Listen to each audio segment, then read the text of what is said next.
When it comes to comfort, every degree matters. At Buckeye Horizon, we proudly install and maintain Trane heating and cooling systems built to last, engineered for performance. And with our expert service, your home stays comfortable year-round. No matter the season, we'll keep your system running at its best. Call Buckeye Horizon at 419-529-2738, your local Trane comfort specialist. Since 1974, Simonson has helped their clients stay on target to meet the goals and deadlines for their projects. From concept to completion, Simonson can design a plan and build a path for success. Let Simonson Construction turn that vision into a reality. Your future starts here at Pioneer Career and Technology Center. At Pioneer, you'll gain real-world skills, hands-on training, and college credits, all while preparing for the jobs of tomorrow. Pioneer, preparing today's students for tomorrow's opportunities. Discover your future at Pioneer. I'm Steve Kroll, president of First Federal Community Bank. And here at First Federal Community Bank, our playbook consists of the 3 C's: care, curiosity, and courage. Just like your team, our 3 C's strengthen our communities and our team here at First Federal Community Bank. On behalf of our team here at First Federal, we want to wish all of our area teams and coaches the best of luck this season. Yes!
Welcome you inside the Ohio State University at Mansfield broadcast booth, everybody. Aaron Hines alongside my partner Erik Will, WMAN, teaming up with our friends at the OH Report tonight to bring you live high school playoff football. And again, the winner punches their ticket to the state Final Four. This rivalry, Erik Will, dates back more than 130 years. It's tied for the oldest rivalry in the state of Ohio, 1894, with McKinley and Canton and Massillon. And for the 123rd time, Shelby and Galion will play, and there has never been more on the line. Yeah, absolutely. And we're at a historic stadium for a historic game and for a historic opportunity for both of these teams. Crawford County, Richland County, league foes going at it, duking it out. They played each other earlier in the year with a chance to punch their ticket. This is a trophy game, Aaron. It doesn't get any better than this, man. So these two teams had a great week of prep. They're going to leave it out here on the line at Arlin Field in front of a great crowd here on a rainy night. We are moments away from the opening kickoff. Both bands have teamed up, and they're going to play tonight's national anthem.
sat in your office, in your studio, me, you, and Jake Furr, and we talked about the MOAC. And to be honest with you, hey, we undersold the Galion Tigers, and Coach Dick said, man, we know we got a good football team, and he has done nothing but prove that the entire year. And to me, I love the fact that Galion has just, they just put their head down. Their kids are tough. They established the line of scrimmage, and they're going to get an opportunity tonight to prove just how good they are. Playing in the second regional final in school history, the last one they won it all back in 1985. Eric, their defense has been very good, allowing just 10 points a game. Yeah, 10.2 points a game, and offensively, I think they play opportunistic. They definitely lean on that. They're going to lean on that run game for clock control tonight, and they're stingy on offense too. They're still going to give you 31 a game. So Galion is a complete football team.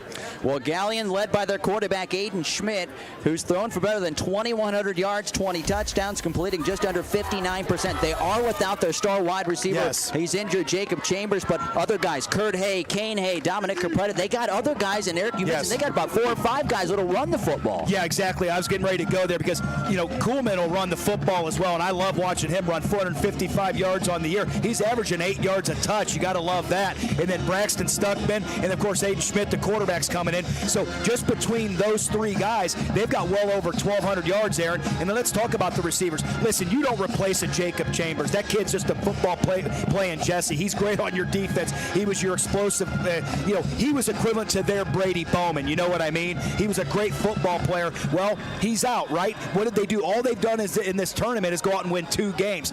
Who's been picking up the slack? Jamison Chu, Kurt Hay, Kane Hay. Those guys, all 3 of them have done a nice job of putting Galion in this situation tonight. Cameron Coleman, their leader on defense, a middle linebacker, 156 tackles on the year as Galion hits the field. White jerseys, blue pants, and the orange helmet. And we've got to talk about, for me, Cameron Coleman. Yeah. Cameron Coleman, I think he might be the best defensive football player we've covered this year. Eric, he's 156 he tackles. Is unbelievable. I'm going to give you some stat lines with Cameron Coleman here. Man, it's loud, isn't it? The Whippets are hitting the field. Red jerseys, gray pants. Sam Gorst just burst right through the banner. Got the silver helmets, and we are ready to roll and talk Shelby. Yeah, and real quick, 156 tackles, 12 TFLs, 4 sacks.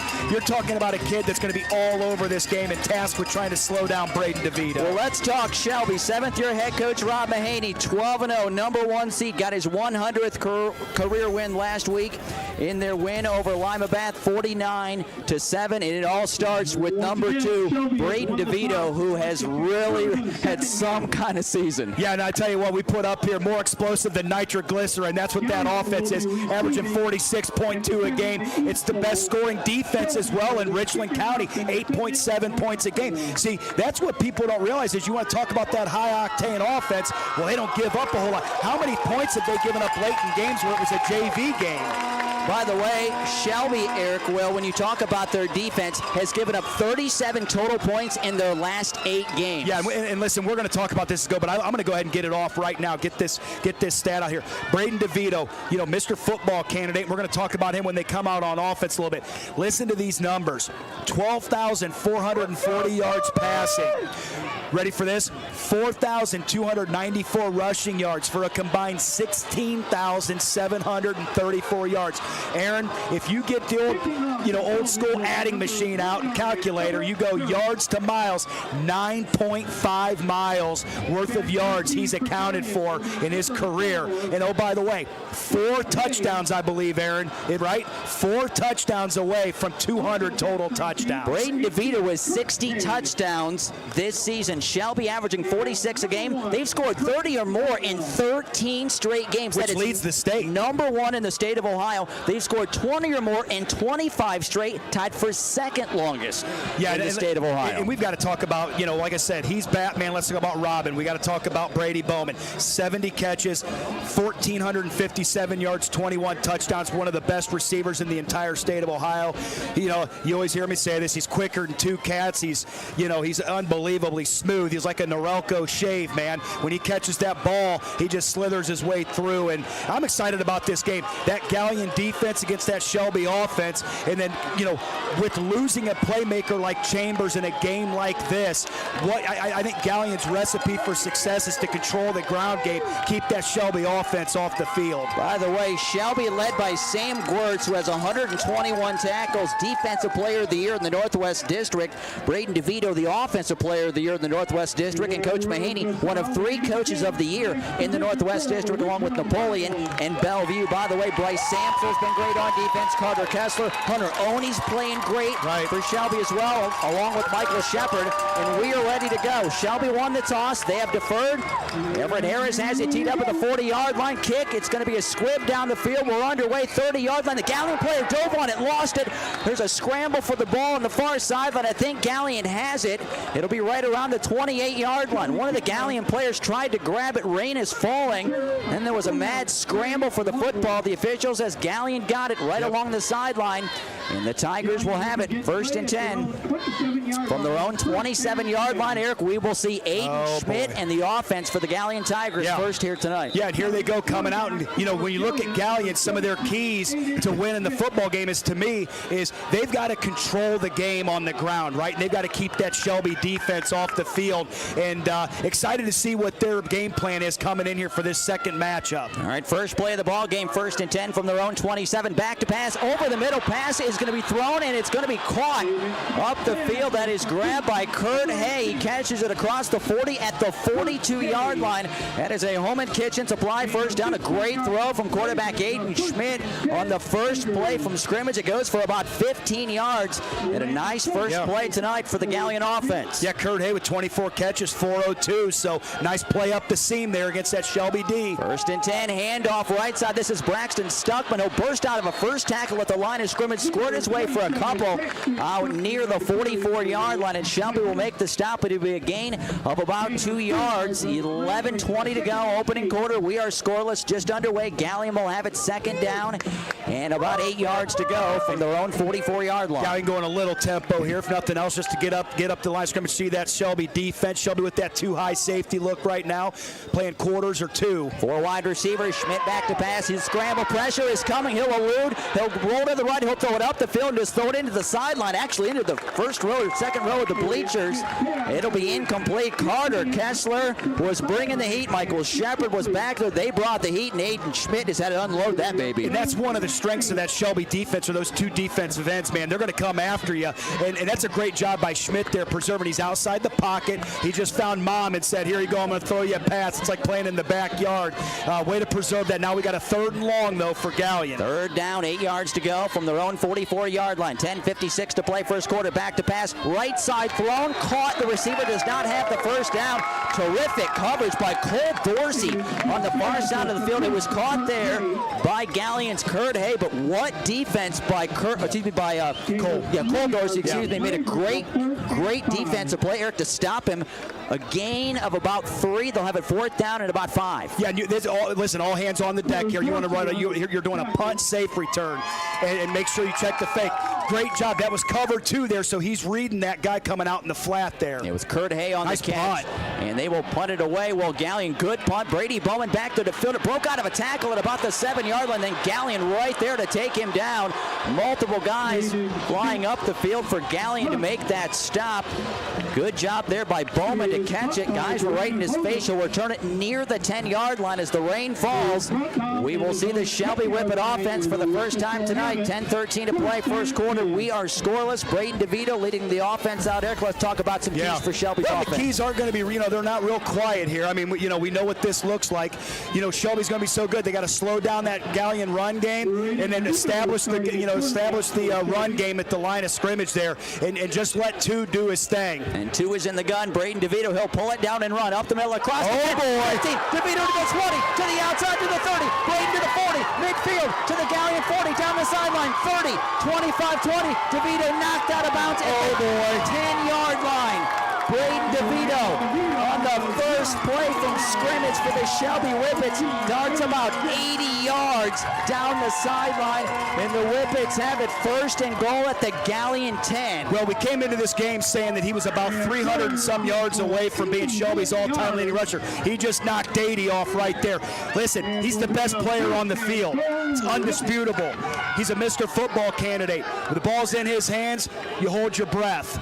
10 minutes to play, opening quarter, first and goal from the Galion 10. Handoff to Sloan. He'll be bottled up right at the line of scrimmage. Good job that time by Galion.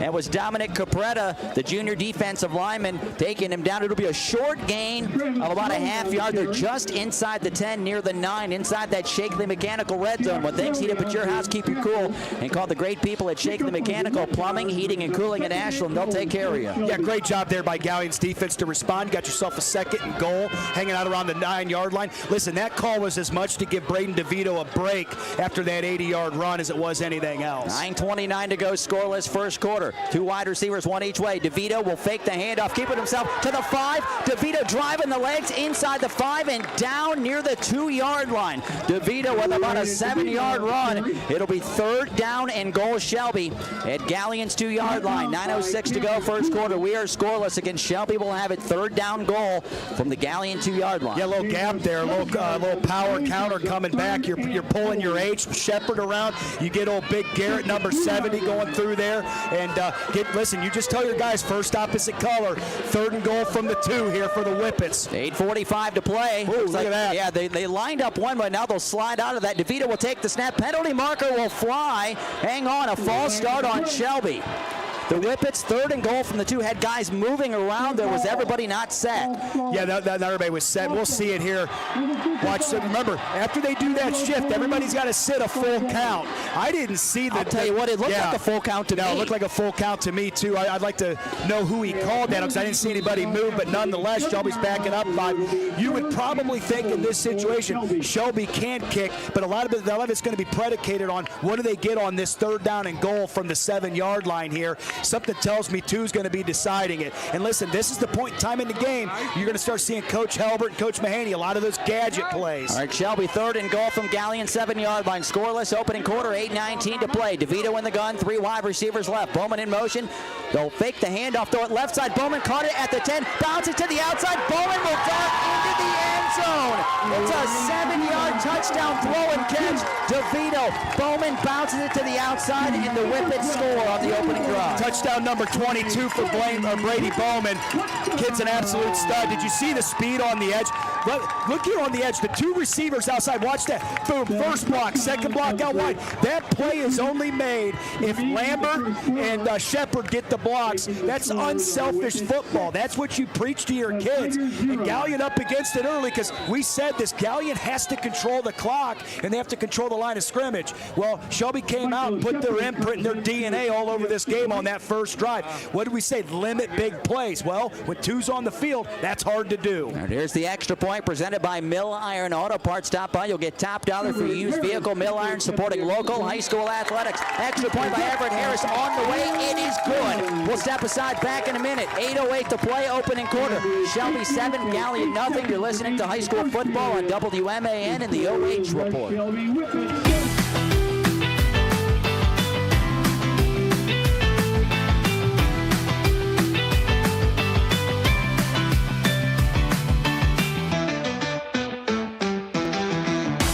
Call Buckeye Horizon, your local trained comfort specialist.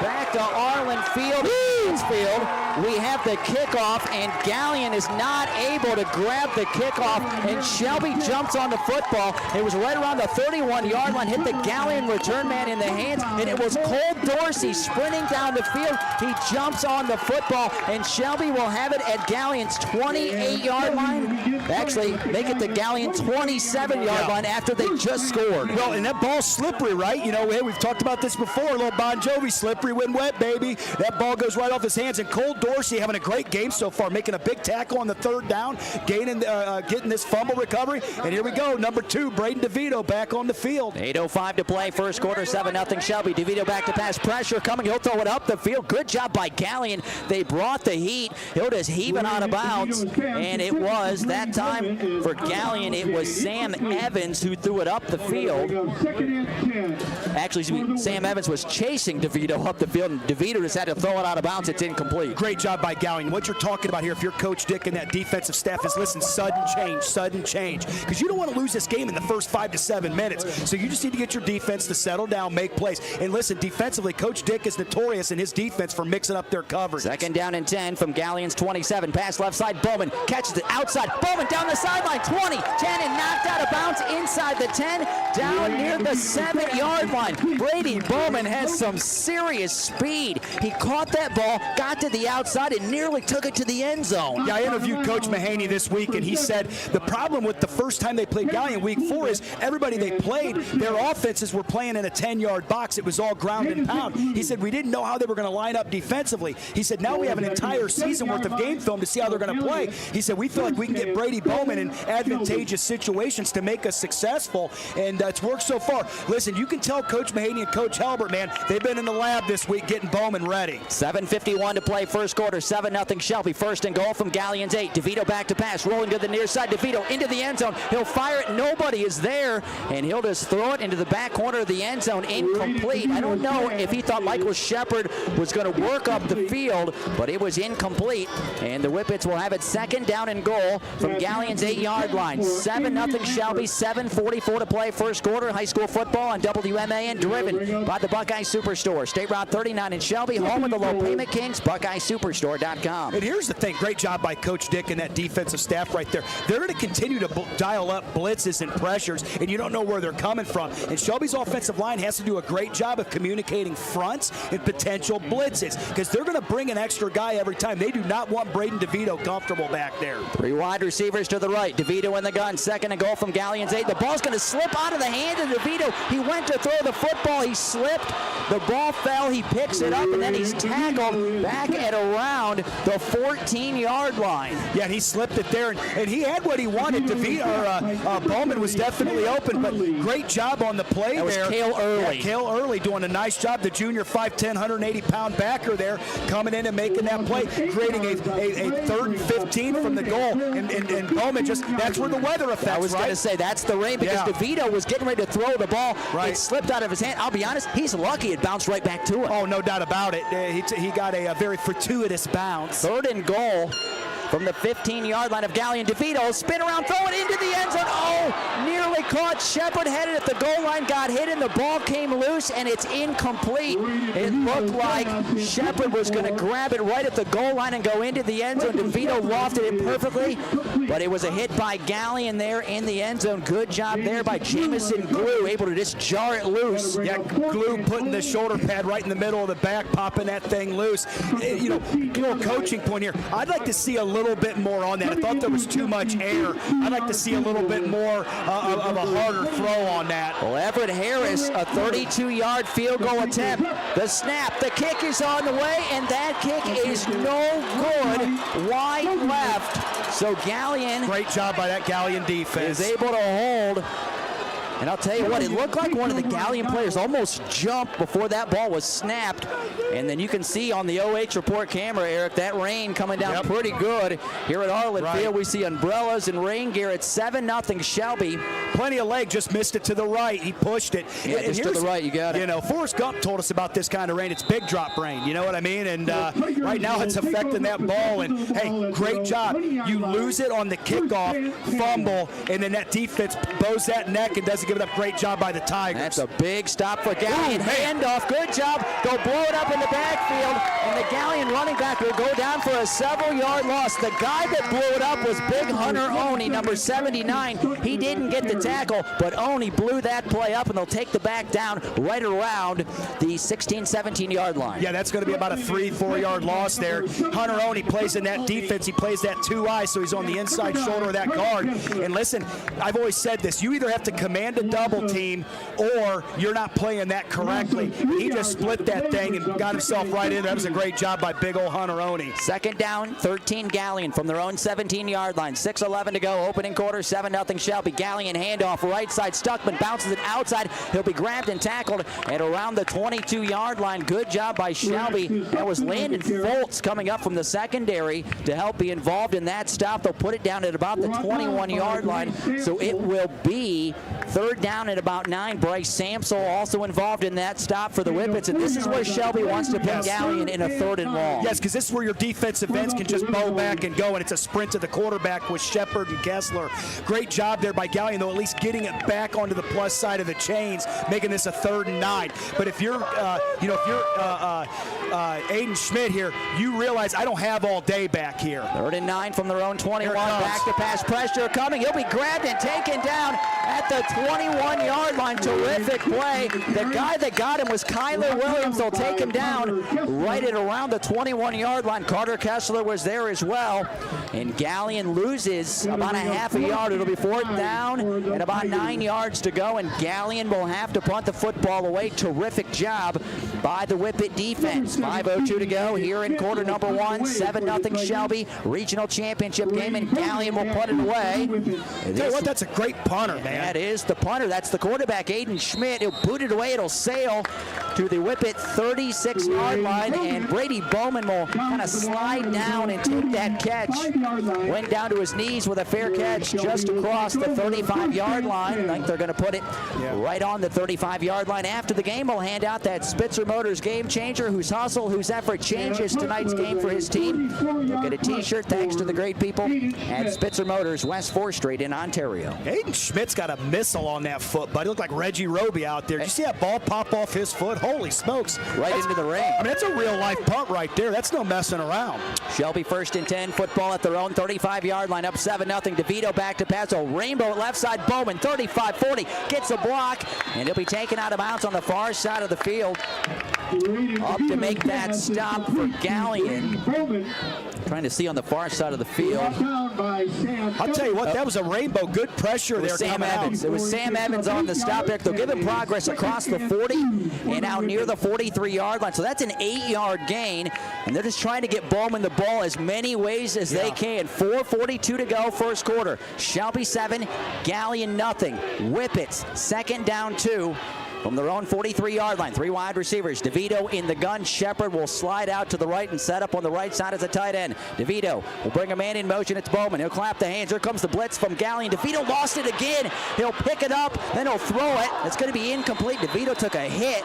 And this is what I'm telling you. The ball's going to be incompleted across the 40-yard line. The second time DeVito's had the ball slip out of his hands. Yeah, and that's second, like you said. And I think the last time that little balloon pass he had, the pressure was coming in, but I think he lost it a little bit there. So listen, quarterback hand size, that stuff matters with a wet ball. And I'll tell you what, for Galion, what I'm liking here is, I'm a big fan of number 55, Zach Salee. I think that kid is one of the best defensive linemen you're going to see. He's 6'1", 223. He was all over the place against Shelby the first time they played. I'm a huge fan of his. He's got a great motor, and he goes and gets your quarterback. He's got 18.5 tackles for loss and 13.5 sacks. DeVito, 3rd and 2. In the gun, Shelby's going to burn a timeout. Timeout, Shelby, as they are going to burn a timeout. We'll take it with them back in a minute. 4:37 to play, first quarter, 7-0 Shelby. Back after this, you're listening to high school football on WMAN and the OH Report. In business and ag banking, it's not just about the numbers, it's about the people. At First Federal Community Bank, we believe relationships are the foundation of every successful partnership. We can help you grow your farm through various ag programs, including working with our local FSA offices, as well as Farmer Mac. We have many commercial business programs to help make your day-to-day operations easy and convenient. Because when you bank with us, you're not just a customer, you're family.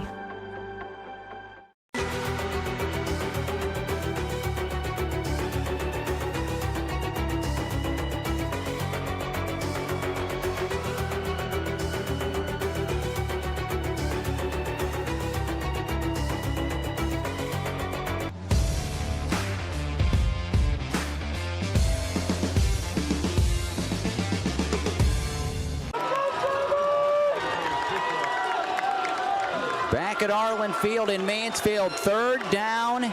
Shelby has it, 2 yards to go. DeVito's going to run it. He'll have the first down across the 45 and out near the 48-yard line. Shelby on 3rd and 2 from their own 43-yard line. DeVito will dart for a home and kitchen supply first down. They'll move the chains.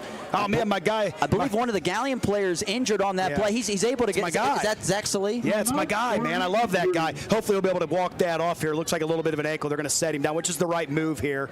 And Shelby, I was getting ready to say, you know, Coach Mahaney, Coach Helbert does such a good job in that pass game, and their concepts are beautiful. You know, you have a kind of a, it's not windy, but it's definitely raining enough. It's affecting your balls, right? It's your quarterback's hand is obviously not getting the grip it needs to make the play. You got to get down to the run game a little bit. And I know the box is telling you pass the football. You know what I mean? Aaron, I understand this. I coached football for 20 years, and I was a defensive coordinator and a head coach. And I can tell you, I understand it, but there's a point in time where you got to, by formation, where can we get the numbers even in a loaded box? Does that make sense? As long as I can get a hat on a hat, and remember, two's going to make somebody miss as well. So if I can get that second-level player to miss, that's what I'm doing if I'm Shelby. I'm not saying abandon the throw. You got to throw the football. But I think they've got to kind of, you know, they're playing around with fire here a little bit because Galion is a scoop and score away from making this a really tight football game again. 4:31 to play, first quarter, 7-0 Shelby, 1st and 10 from their own 48-yard line. After the game, we'll hand out some free pizza from the Heck Law offices. Jeff Heck and Jeff Stifler, their Mansfield's injury lawyers. You can get a free consultation at hecklawoffices.com, and we'll check that North Central State College high school football scoreboard throughout the night at our website at WMANFM.com. Colonel Crawford, Hillsdale, Danville, all playing in regional title games tonight. Shelby 1st and 10 from their own 48. Handoff, Travis Sloan, who lowered the shoulder, burst his way into Galion territory, inside the 45 and down near the Tiger 44. Little stretch right there, Aaron. He rambles for about 8 yards. Good run, 4:05 to play here in quarter number 1, and Travis Sloan running downhill. Yeah, and you leave that back end intentionally unblocked because you're saying Sloan can get that. You're back. So what you do is you press the sideline, put your foot in the ground and get vertical. Travis Sloan's not going to blow you away with his ability to run the ball, but what he does is he gets north and south. He's not messing around. 3:49 to go, first quarter, 7-0 Shelby. Second down, 2 Whippets from the Galion 44. 2 wide receivers. DeVito's going to hand it off to Sloan again. He's going to have a first down. Penalty marker is out as he work his way down near the Galion 40-yard line. It was thrown right in the middle. I think I see a hold being signaled by the officials, and it's going to be a hold, I believe, on the Whippets. So that'll back them up. Yes, hold on Shelby right in the middle. 3:38 to play here in the first quarter, Eric, and it came right. I think I see one of the guys on the line kind of grab one of the Galion players kind of toward the back. Yeah, you can't do that. I mean, listen, you can coach holding inside on the numbers. You get outside on the shoulder pads or around the back or tackle, it's going to come out every time. That's the easiest call there is. And back in Shelby, so now instead of having a 2nd and 2, now you got a 2nd and 12. And you know, with Shelby's offense, obviously, you know, you're just a play away from a big one. But great job by Galion continuing to play at this point ahead of the sticks against that Shelby offense. 2nd down, 12 Whippets back in their own territory at their own 46-yard line. 7-0 Shelby, 3:28 to play here in the first quarter. DeVito's going to throw it right side, caught Bowman into Galion territory, kind of breaks out of a tackle there inside the 45 and steps out of bounds right around the 40-yard line. So they got nearly all of that back. It'll be 3rd down and about 2. They have to get down to the Galion 42-yard line. They're at the Tiger 44. 3:20 to go first quarter. 7-0 Shelby, but you can tell when they're throwing the football, they are trying often to get that ball to number 12, Brady Bowman. Yeah, and I would too. I mean, that's the guy. And if I'm Galion, I'm doing everything I can to take it away from him. And if I'm Galion, I'm thinking run right now. Here we go. 3rd down, 2 Whippets at the Galion 44. 7-0 7-0 Shelby, 3:20 to play. You're in quarter number one. Glad to have you tonight from the Ohio State University at Mansfield broadcast booth. DeVito in the gun, 2 wide receivers. He'll hand the ball off to Sloan, and Sloan will have the first down. He'll burst his way and dive down to the Galion 40-yard line. Travis Sloan moves the chains, presented by Home and Kitchen Supply, North Diamond Street in downtown Mansfield. And Shelby has it 1st and 10 at the Galion 40-yard line. 3:12 to go here in quarter number one. 7-0 Shelby regional championship game. Whippets, their only regional title in school history. 2017, Galion's only regional title. 1985, they played in week 4. It was a dandy. Here they are in week 14. Whippets 1st and 10 from the Galion 40. DeVito in the gun, 3 wide receivers. As they go to snap it, I hear a whistle. I don't see a penalty. We have a timeout? Yeah, timeout Galion. Galion took a timeout. We'll keep it right here. Yeah, we don't trust the length of these timeouts, quite frankly. Yeah, timeouts are normally a minute. We have not had one at that length yet. As we're getting it back and we're ready to go, so we'll keep it right here. Glad to have you tonight. I mentioned from the Ohio State University at Mansfield broadcast booth beginning next year. Ohio State launching a tuition-free program. You start on one of the regional campuses like Mansfield. You're a resident of Ohio. You make less than $100,000 a year. You literally can go tuition-free. Start in Mansfield and finish in Mansfield. Start in Mansfield after a year, transfer to Columbus. It is still tuition-free. How about that deal? Be a part of Buckeye Nation. Apply and schedule a visit at mansfield.osu.edu. Yeah, it's crazy because Galion, in my opinion, defensively, that's been their strength all year, and you can see why. They play very opportunistic. They don't miss tackles. That's what I like as well. You can tell they're very well coached. They spend a lot of time doing this in practice. Now, Shelby's run that little swing or that little quick to Bowman so much. If I'm Galion's defense, what you got to watch is the slip from the other 2 wide receivers. That's how you get hit with the big play. We used to call that the fox when I was coaching offense at Liberty. 2:51 to play first quarter. 7-0 Shelby. Whippets 1st and 10 at the Galion 40-yard line. 3 wide receivers lined up to the right. DeVito in the gun with a back to his right. Braden calls for the football, claps the hands to the 40-yard line. Shake and bake move, and he'll kind of just wiggle his way down near the Galion 37-yard line. So DeVito will get about 3. Good job by Galion right in the middle, not letting DeVito get too much in the middle.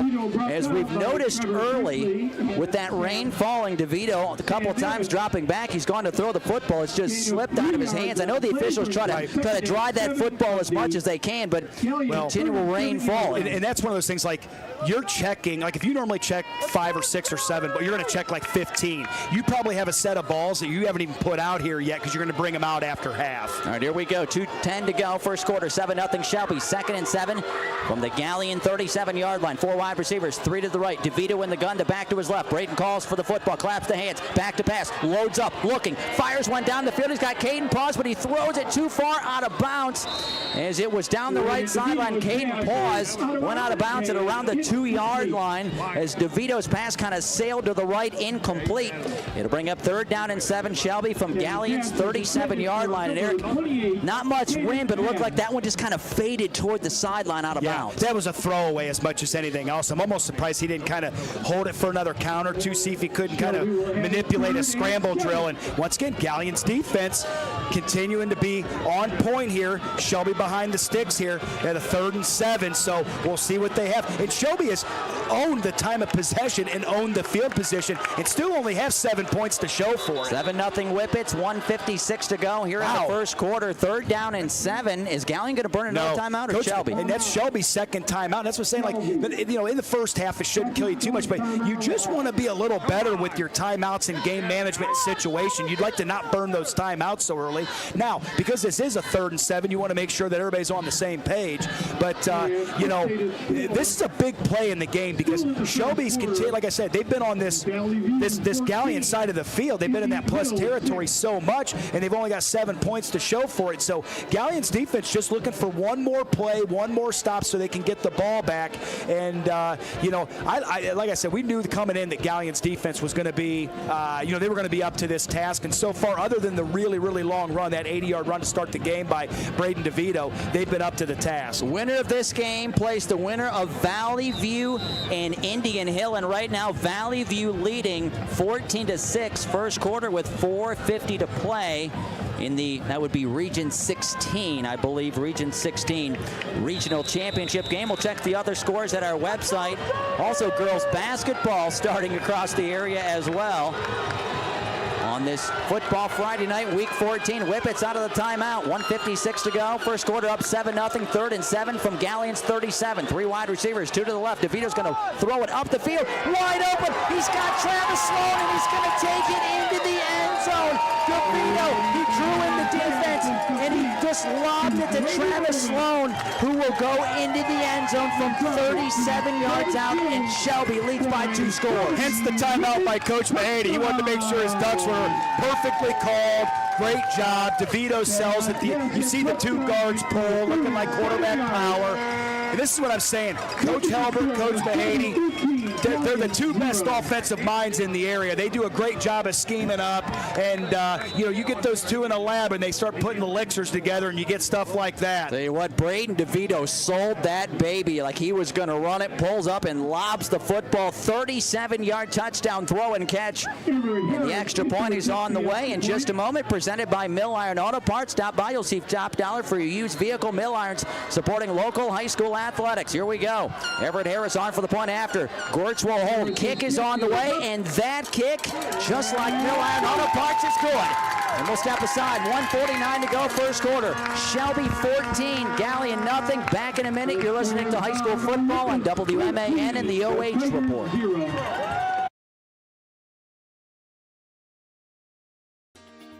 Your future starts here at Pioneer Career and Technology Center. Get real-world skills, college credits, and career-ready training. Discover your future at Pioneer.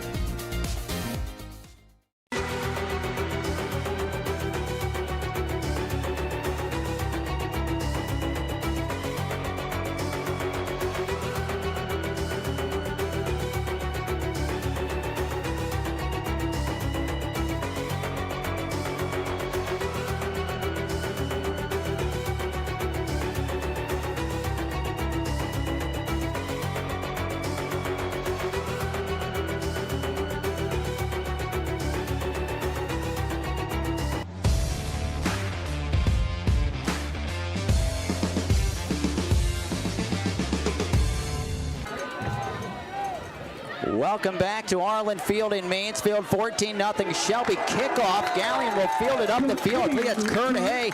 He is drilled and upended at the 25-yard line. Shelby has had some terrific coverage in special teams. Everett Harris has kind of become a magician in kicking that ball down the field, and Galion will have it at their own 25-yard line. First quarter in the regional championship game. 1:43 to play. Shelby 14 and Galion nothing. Braden DeVito with a 7-yard touchdown pass to Brady Bowman at the 8:08 mark, and at the 1:49 mark a moment ago, Erik, a 37-yard touchdown throw and catch to Travis Sloan. Yeah, and here we go. Galion's coming out. I want to see what their adjustment is, because, they've got to score before Shelby scores again. Well, here we go. Handoff. Good job. Sam Gorse able to grab the running back. He'll take him down behind the line.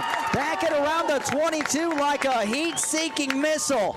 What a play by Sam Gorse. Now there's your Division IV Northwest District Defensive Player of the Year, putting his DNA on this puppy. How about him reading that, man? That's a simple read, man. You follow that guard, you shoot that backside gap, and it's sitting right there for you. Listen, if you love linebacker play, you love watching old number 5, Sam Gortz. Hollywood's got 122 tackles on the year. Galion second down 12 from their own 23-yard line. Pressure again. Back to pass. Aiden Schmidt. He'll hit his receiver over the middle. He caught it. And right around the 34-yard line, Bowman will make the tackle on the catch. That was Kane Hay. We talked about Kurt Hay earlier. And that is a home and kitchen supply. First down for Galion, a much-needed one. Yes. Out to their own 35-yard line. A minute to play first quarter. 14-0 Shelby.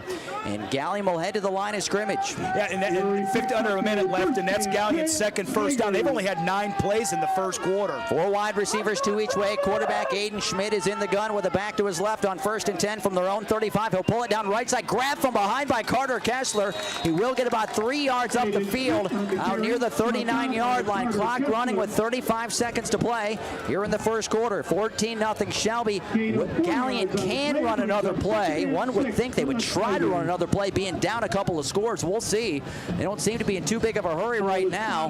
Well, and it's crazy because the play clock to the screen, to the scoreboard side isn't working. It's working down here, but it's not up there. So, okay, I see it right now running. I thought it was over there on the hill. It's actually right next to the goal post. Okay, gotcha. Yeah. So, Eric, we're down to 10 seconds. Galion looks like they'll get another playoff, down to 7. Second down from their own 39-yard line. Hand off to Stuckman, and Braxton Stuckman's going to get a first down across the 40, 45, and go down at the 47-yard line. That'll be the final play of the first quarter. We'll step aside after one quarter in the regional championship game. Shelby 14, Galion nothing. Back after this, you're listening to high school football on WMAN and the OH Report.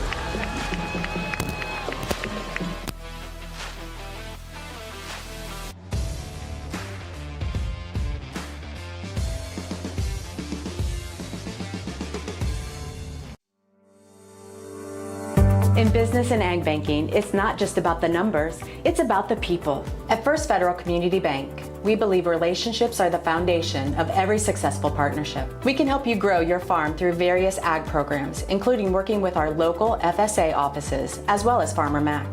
We have many commercial business programs to help make your day-to-day operations easy and convenient. Because when you bank with us, you're not just a customer, you're family.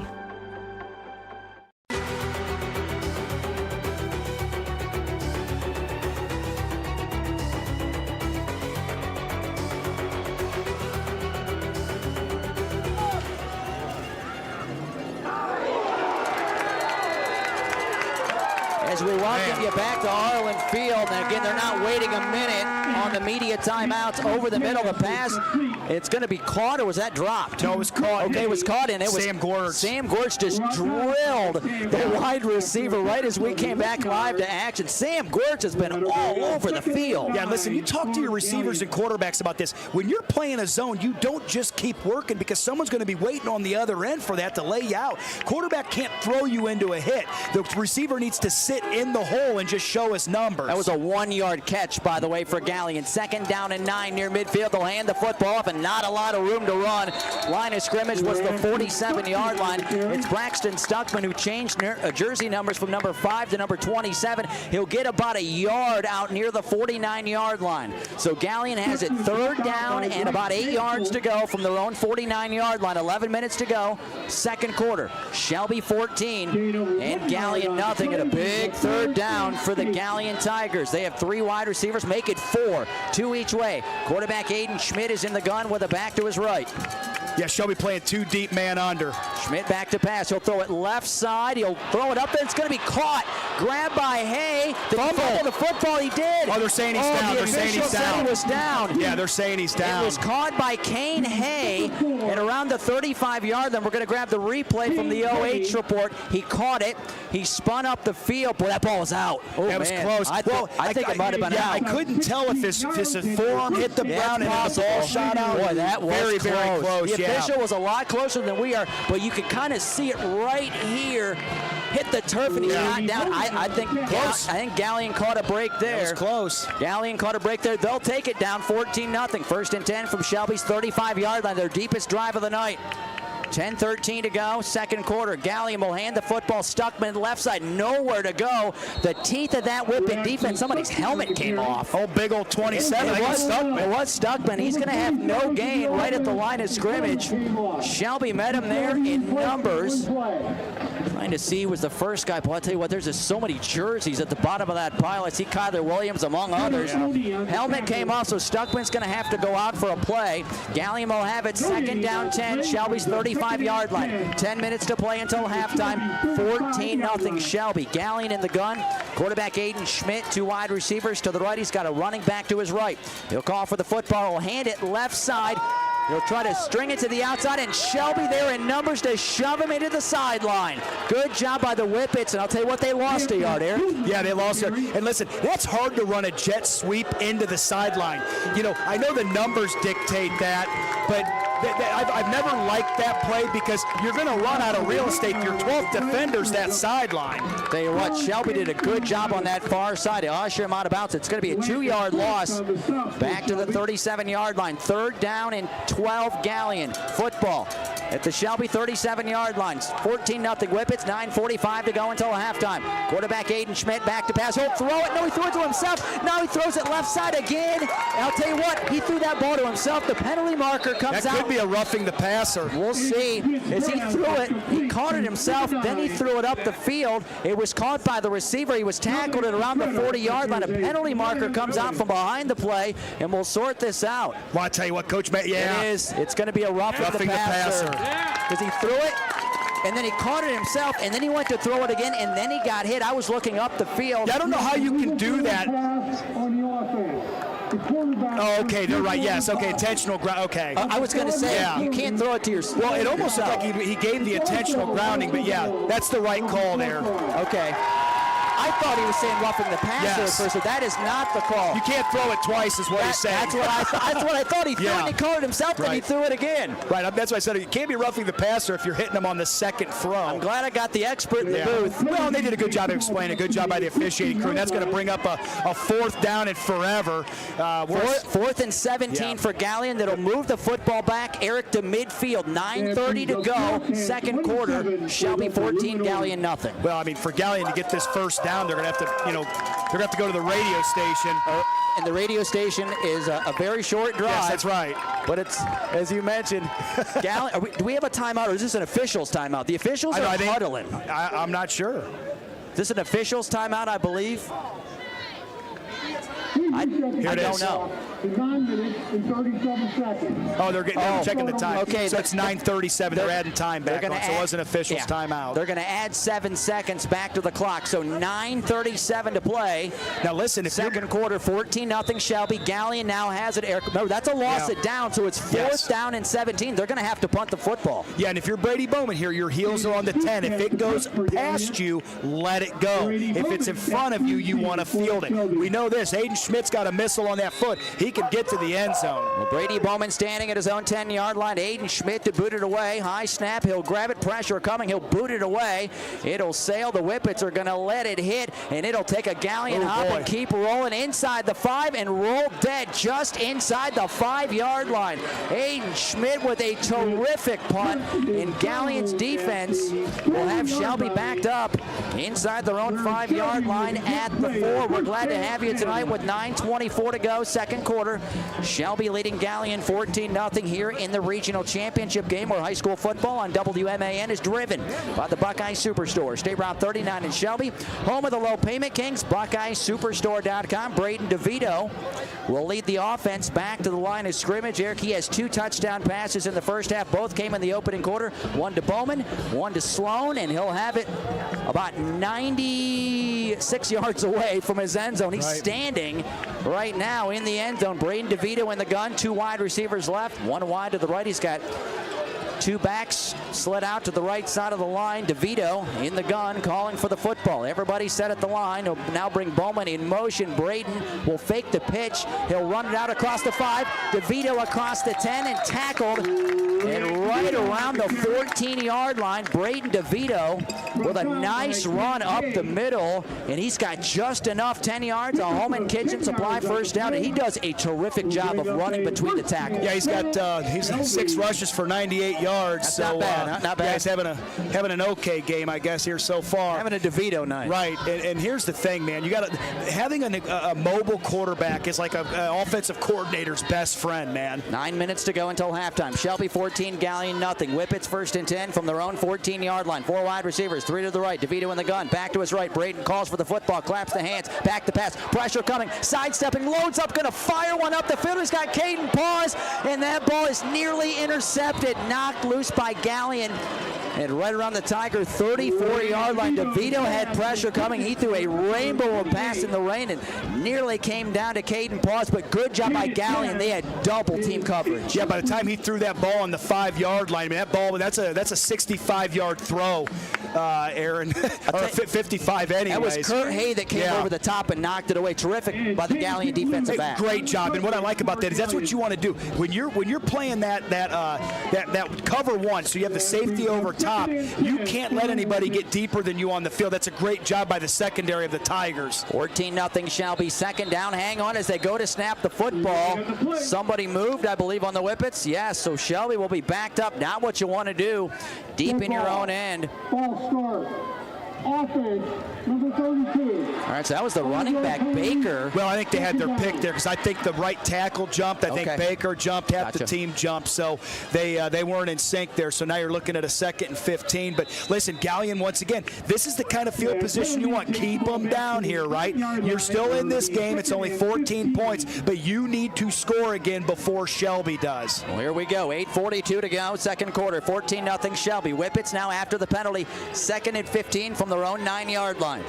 DeVito in the gun. 3 wide receivers left. He's got it back to his left. He'll bring Bowman in motion. Hand the football. No, they want the Baker. He'll throw it, and DeVito threw it over the head of Bowman, who was cutting to the outside. Just led him too much. It'll go out of bounds and be incomplete and right around the 6-yard line. Clock stops. 8:38 to go until halftime. Shelby 14, Galion nothing. Regional title game winner moves on to the state Final Four for the 2nd time in school history. They'll battle the winner of Indian Hill and Valley View. Valley View led that game last report, late first quarter, 14-6. Yeah, and Camden Kuhlman there, they did a great job there, number 11, coming up from that outside backer spot. He's really doing a good job of shooting that outside window and getting his hands up to make that throw difficult for DeVito. 3rd and 15, Shelby from their own 9-yard line. 4 wide receivers, 3 to the right. DeVito in the gun with a back to his left, back to pass, and another whistle. Full start, yep. And Shelby moves again. Yep, Shelby's offense has imploded on this series. They've had 2 full starts.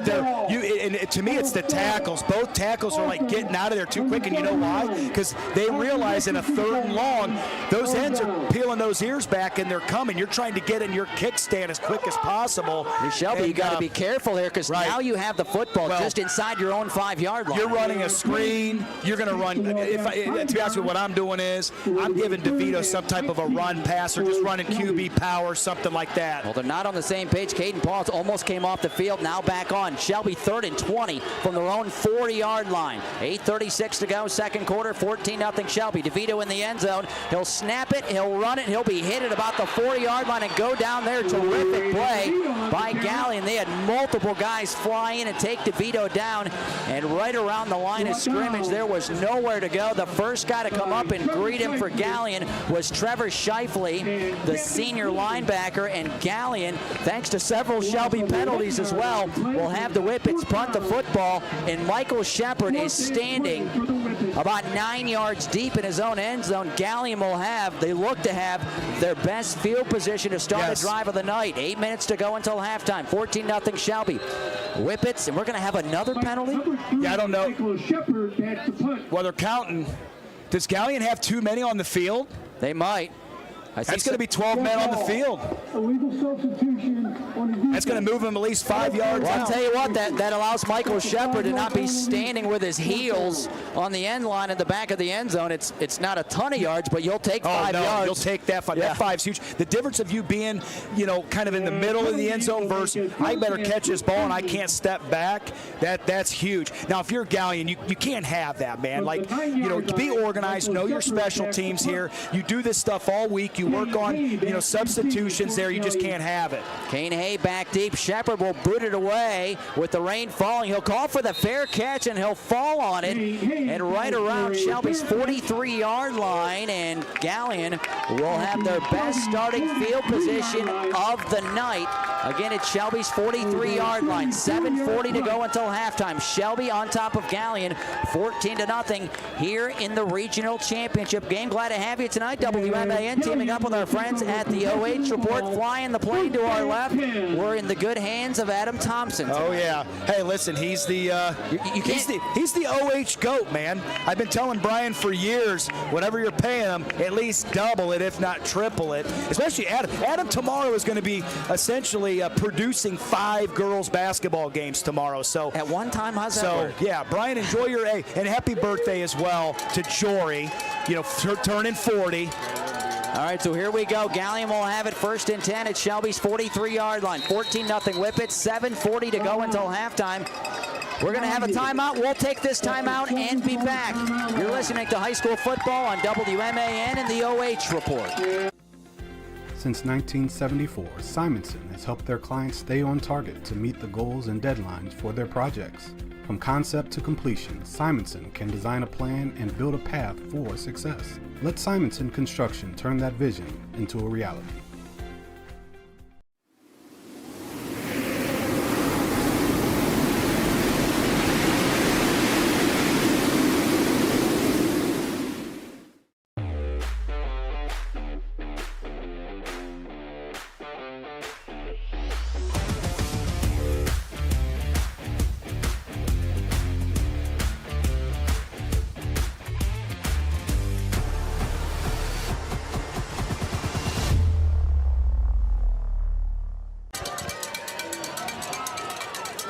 Wow.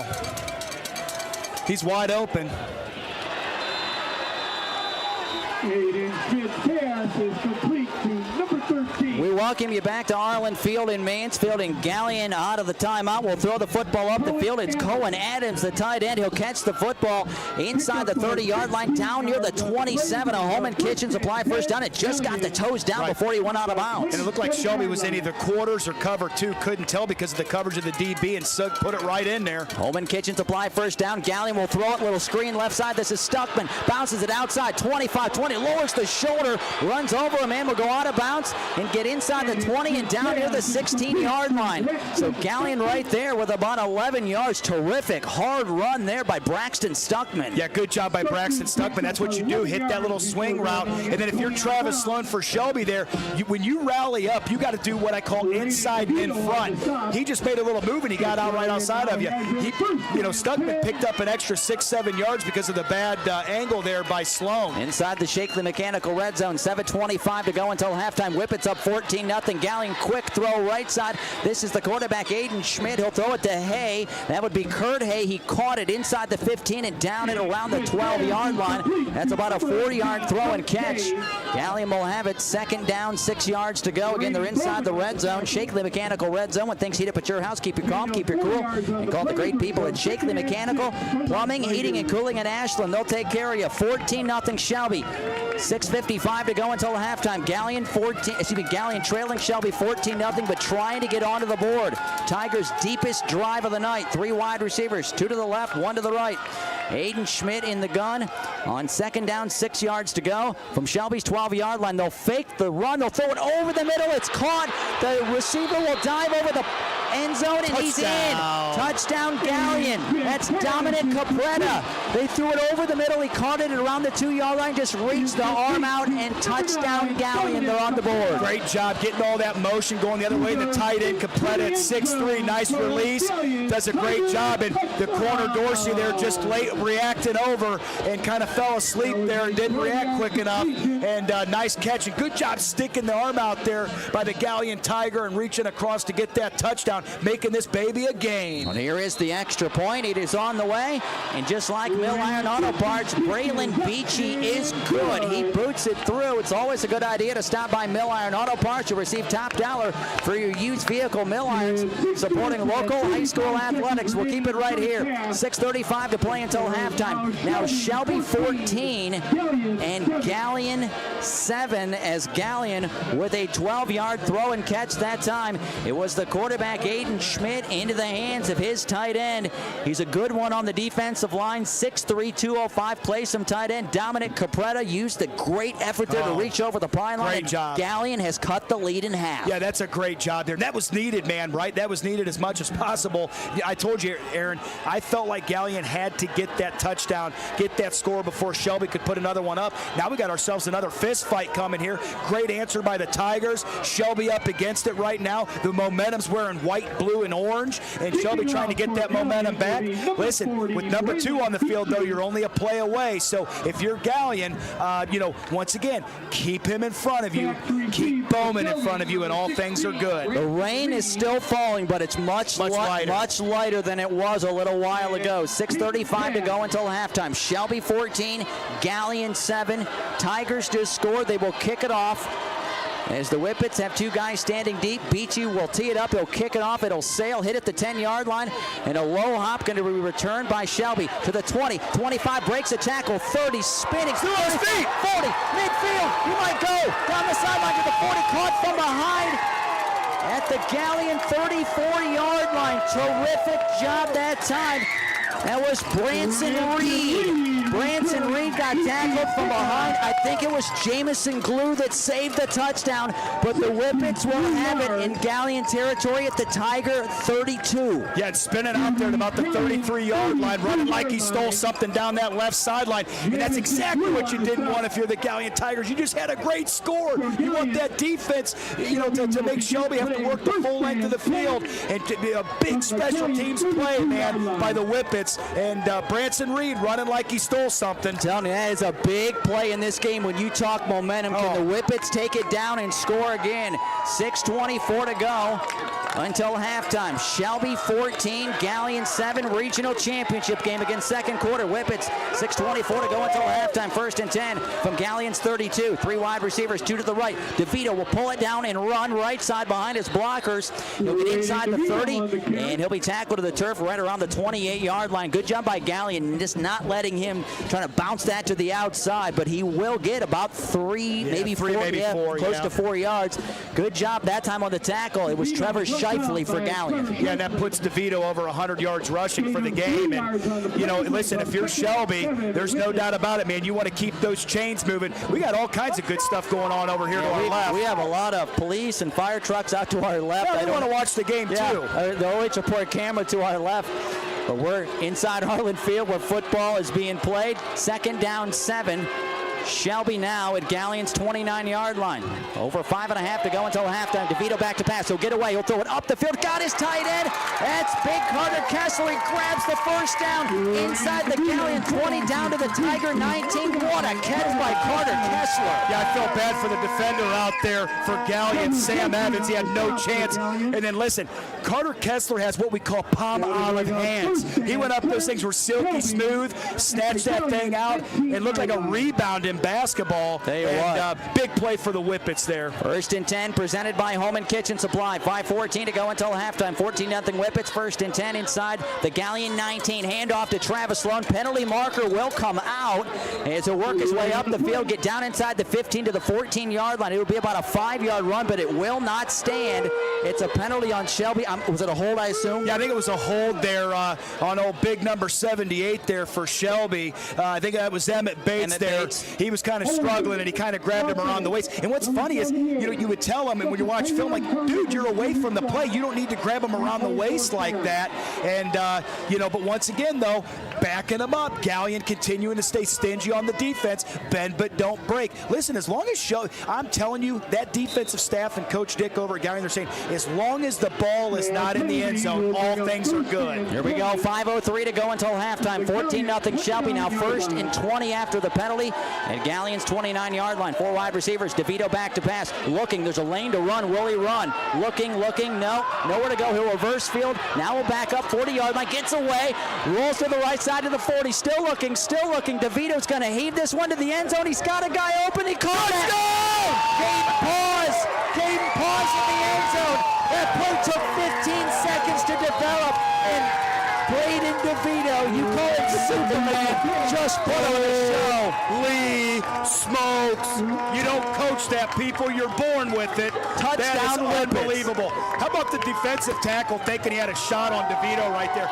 Listen, Mr. Football, baby. That's what it looks like. He's the best player in the state. Give him the trophy. 29-yard touchdown. DeVito was scrambling for 15-plus seconds. Oh, it was unbelievable. Braden DeVito, we got the replay on the OH report. Rolling right, rolling left. He was pointing to Caden Pause. Go to the end zone. He fires a dart. Caden Pause dove in the end zone and caught the football. Yeah. I'll tell you what a play on both ends. Yeah, Caden Pause is like, you want me to go that way? And he's like, yeah, go that way.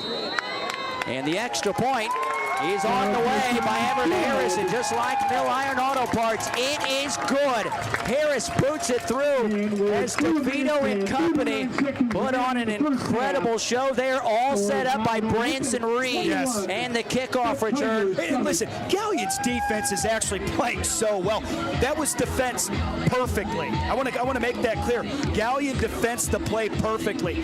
The problem is Braden DeVito is so unbelievably gifted that he's just out there running around. He was toying with them. It's like when your dad's in the backyard and he's playing all-time quarterback and a couple kids come at him. He's kind of like, nope, not you. Nope, not you. Okay, go that way. And then he hits you on the button hook or the little skinny post around the tree and hits you, and you fall into the mailbox for a touchdown. It was an incredible play. 29 yards. Again, that extra point presented by Mill Iron Auto Parts. Stop by and see them. You'll get top dollar for your used vehicle. Mill Iron supporting local high school athletics. Shelby 21, Galion 7. Second quarter, 4:39 to go until halftime. Kickoff by Harris, going to be caught by Galion at about the 18-yard line. This is a return man left side. Boy. Bounce it to the outside. 30, 35. Harris has it. 40. Midfield, Shelby territory, and knocked out of bounds at around the Whippet 40. Maybe even further. Yeah, No, 37. they're going to put him at the 37-yard line. That return was Trey Longwell, and Trey Longwell caught it at about the 19-yard line, jumped to the outside, and Galion says, hang on. Broke the container. They're going to try and answer. They'll have it 1st and 10 now at Shelby's 37-yard line. And Trey Longwell saying, baby, I see your Branson Reed, and I'm going to go ahead and call it, baby, and take it, listen, plus territory. And all of a sudden, this game's picked up. The rain has definitely slowed down significantly. Trey Long with a monster play for the Galion Tigers on defense. Loved what I just saw right there. Now, listen, if you're Galion, just get right back down here and punch one in as well. Remember, Shelby does come out after the half. They have the ball. 4:28 to go until halftime. 21-7 Shelby. Galion 1st and 10 at Shelby's 37-yard line. 3 wide receivers. Aiden Schmidt will throw it right side. They're going to throw it up the field. The receiver double coverage, and the ball will be incomplete. They were going up the field that time for Jamison Glue. Braden DeVito was back there. It was Hay that threw the football. I believe, let me double, I think it was Kane Hay threw it, but it was DeVito and Bowman that both were not fooled by that play. They read it beautifully. It was around the 10-yard line. That ball was incomplete. Yeah, that was incomplete, and you could tell by the way it was thrown back, but you know what? Nice ball there by Hay throwing it, and DeVito doing a good job playing it. Nobody fooled, and I like the gadget play there by Galion. Good call. 4:22 to go until halftime. 21-7 Shelby. Galion 2nd down 10 at Shelby's 37. Back to pass. Aiden Schmidt's going to roll to the right away from pressure. Throw it over the middle. Got a receiver. It's Glue. Glue caught it. Tackled by DeVito inside the 20, down near the 16-yard line. Great job there by Glue getting open. Braden DeVito just getting lost out there. At the 21-yard throw and catch, a home and kitchen supply 1st down, and Galion has it inside the Shakley Mechanical red zone at Shelby's 16-yard line. 4 minutes to play until halftime. And Jamison Glue being their leading receiver outside of Chambers, who's out today. And great job by Aiden Schmidt staying alive. Great play. 4 wide receivers for Galion, 2 each way. Back to pass, pressure coming. He'll throw it over the middle. It's going to be caught inside the 10 and down around the 9-yard line. Good throw. Great throw. Trying to see. Excellent job. It was caught that time by Cohen Adams, and he'll catch it just inside Shelby's 10-yard line. He got about 7 yards on that throw and catch. Nice job by Aiden Schmidt. Now, Aiden Schmidt, guys, listen to this. He's 12 of 13 for 110 and a touchdown. He's playing really well right now. Definitely managing this game, and I like what I'm seeing. That's a great job. He threw to the hole there, and that ball was wide open in between the corner and the safety. Great throw there by Aiden Schmidt. Nice route. 3:11 to go until halftime. Galion down to Shelby. 21-7. Tigers 2nd and 3 from Shelby's 9-yard line. Schmidt back to pass. He'll pull it down and run. He'll be grabbed and taken down a very, very short gain. Big Hunter. Oni was in there. Bryce Samsel, Sam Gortz, all in the neighborhood to take him down and right around the 8-yard line. So it'll be a gain of about a yard. Galion 3rd and 2. They again are at Shelby's 8-yard line. 3rd and 2. 2:41 to go until halftime. Shelby 21, Galion 7. A very important drive with the Whippets getting the ball to start the second half. This is 4-down territory here if you're Galion. Field goals aren't going to get it done, even though they do have a great kicker. 4 wide receivers. They will hand the football off. Stuckman will run it. Sam Gwirtz grabs him from behind. He does not have the first down. He didn't get anything. Maybe a half a yard. Sam Gwirtz. Yeah, they're not even moving the down distance marker. Gwirtz grabbed him from behind and just kind of hung on around his waist and dragged him to the turf. No gain on the play. 4th down and 2 Galion at Shelby's 8-yard line. 2:05 to go until halftime. Sorry, Aaron. Both teams have a timeout left here as well, so you're under the 2-minute mark here, so you're at a minute 58. Clock's running, 16 on the clock. I think they're going to let it all the way down. That 1 second, 2 seconds on the play clock, they're going to call timeout. They got to get their best play here. You got a 4th down and 2. And I'm not going to say this is the game because I really love the way Galion's been playing here, especially in the second quarter. But they need these points really, really badly, and they know that, especially with Shelby coming out after the half with the ball. Galion to burn a timeout. We'll keep it here. 1:40 to play until halftime. Shelby 21, Galion 7. And the Tigers have it 4th down and 2. They're at Shelby's 8-yard line. After the game, Spitzer Motors, game changer, whose hustle, whose effort changes tonight's game for his team, all courtesy of the great people literally just down the street, West 4th Street in Ontario. Chrysler, Dodge, Jeep, Ram, and Spitzer Kia. Shop online anytime at drivespitzer.com. And before I forget, congratulations to our latest iHeartRadio Athlete of the Week, Braden DeVito of the Shelby Whippets. That's all thanks to the Neil Cady Insurance Agency of Ashland and Norwalk. Get a free quote at neilcadyinsurance.com, and those great plaques are made by Emerald Awards and Engraving in Ashland. Again, that's neilcadyinsurance.com. Neil, K-A-D-E-Y. NeilCadyInsurance.com. And DeVito now 4th in state history in passing yards for his career with well over 12,000 and counting. Yeah, 12,000 and counting. He's got 121 today. And here we go. Big play for the Galion Tigers, baby. All right, you've got to have it, Aaron. 1:40 to go until halftime. 21-7 Shelby. We're on the home side. You can hear the Shelby fans. 4th and 2 Galion at Shelby's 8-yard line. 4 wide receivers, 3 to the right. Now they'll slide Kane Hay left side. So 2 wide receivers each way. Quarterback in the gun. He'll pull it down, run it right side. I don't think he got it. He didn't get it. He's grabbed by Baker and taken down. Gavin Baker and company got him. No, it's going to be a yard loss. Yeah, he lost a yard. Lost a yard back to the 9. Bryce Sampson was in there as well, and the Whippets able to stand him up. Wirtz was there, and they take him down, and Shelby takes over on downs. Now listen, here's why I don't like the call. Down there inside, you're right around you're inside the 10. Shelby's going to be in man. You know that. I'm just telling you, 95% of the times, once you get inside that 10-yard line, you're seeing man.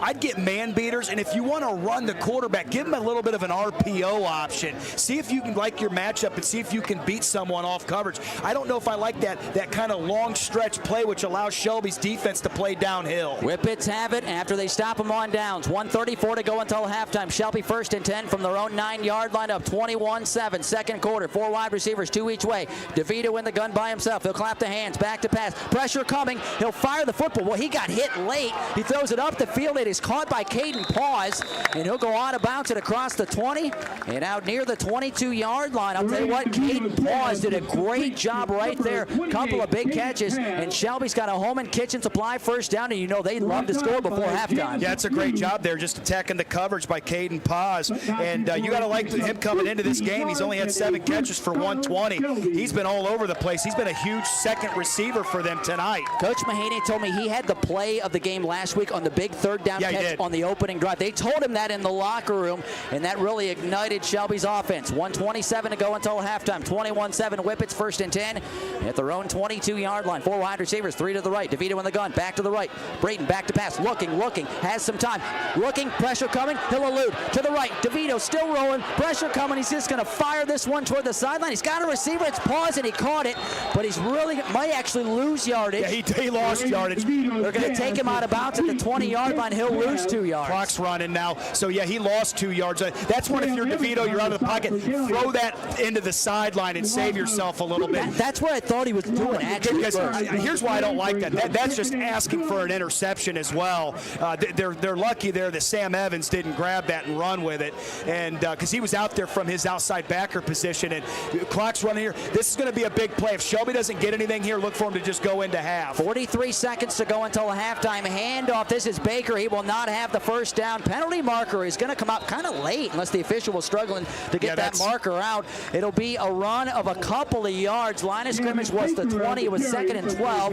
It was Baker who got it across the 23. Let's sort out this penalty. They're going to call a hold on Kessler right there. Okay. And Kessler held him. There's no doubt about it. But Cameron Kuhlman's going to get my Oscar nomination because, man, I tell you what, there's no way. Cameron Kuhlman is a great football player. He's not a good football player. He is a great football player. He did not get thrown. Like he jumped. Now, I like it. He sold the call there. That looks like LeBron James and a little bit of flop action. Having said that, it was a hold. It's the right call. But I don't know if you had to necessarily sell it that bad. He literally did the old Mega Man jump there. So there are 36 seconds to play until halftime. And if you're Shelby here, I think you're just getting out of here. You're just trying to run clock and get out of here, get to halftime. As we back them up, it is now what? 2nd down and 22 Shelby from their own 10-yard line. 21-7 Shelby as we are working our way toward halftime. And remember, Galion has no timeout, so if Shelby just runs a play, this game's over. Just run the football. First half would be over, correct? Yes, yep. Correct. First half would be over. DeVito in the gun, and looks like somebody either moved or Galion came across. 77 for Shelby. I'll tell you what, Shelby's offensive line has had a lot of penalties on it here in the first half. Yeah, Shelby's offensive line has not looked very good. They probably had 5 to 7 penalties on that offensive line here in the first half. Yeah, or not 77, I'm sorry. It was 71. Colton Sexton there. That's going to be one thing they have to address. To be quite honest with you, their line's been a mess. And I'm being nice by saying a mess. They've had 4 or 5 false starts, several holds. They have not looked crisp. 2nd down, 27, as they move it back inside the 5-yard line. Handoff to Baker. He'll be taken down at around the 2-yard line. Don't even run a play if you're Shelby. You're done. Just go to half. 24 seconds to play until halftime, and I don't think they're going to have to run another play as the Whippets will head toward the sideline. Coach Mahaney and company says head toward the sideline, and we are going to head to halftime. In the Division 4 Regional Championship game, Shelby will get the ball to start the 3rd quarter. Erik, real quick, about 30 seconds, what do you think the coaches are talking about at halftime? Oh, if you're Galion, you're going to go back. I actually feel like Galion's offense has played very, very well. Defensively, they've been opportunistic. Remember, Braden DeVito has made 2 spectacular individual plays. That's really the difference in the game right now. Galion's defense is right there. Like when Shelby's been backed up and they've been in their own position, their own end, so field position's been huge. But I feel like Galion has actually played very well, even being down 14. Shelby offensive line got to get much better. They're succumbing to the pressure and the speed of that front 7 of the Galion Tigers, and then defensively for Shelby, they've played pretty darn well, but there's been times they've given up some big yardage. And I think the big thing is I got to give a big tip of my cap to Aiden Schmidt, 12 of 13 for 110 and a touchdown. I feel like he's played a whale of a game. Both teams playing very well. Shelby just had the 2 big plays that have been the difference, the 2 explosives. All right, coming up at halftime on the radio here, WMAN. We'll talk with Lee Owens, former Ashland University coach. He's got a new book. He coached Galion to a state title in 1985. His son-in-law is Rob Mahaney, the coach at Shelby. We'll talk to him coming up at halftime. OH Report will have the band for you here at the half, and we'll be back with first half numbers. Halftime, tonight's Division 4 Regional Championship game. Shelby 21, Galion 7. We'll take a break. Halftime is straight ahead. You're listening to high school football on WMAN and the OH Report.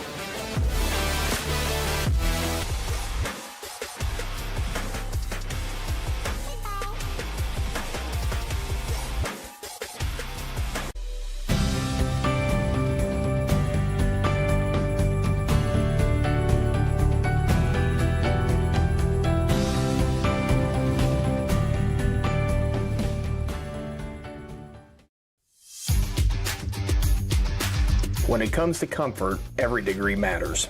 At Buckeye Horizon, we proudly install and maintain Trane heating and cooling systems built to last, engineered for performance.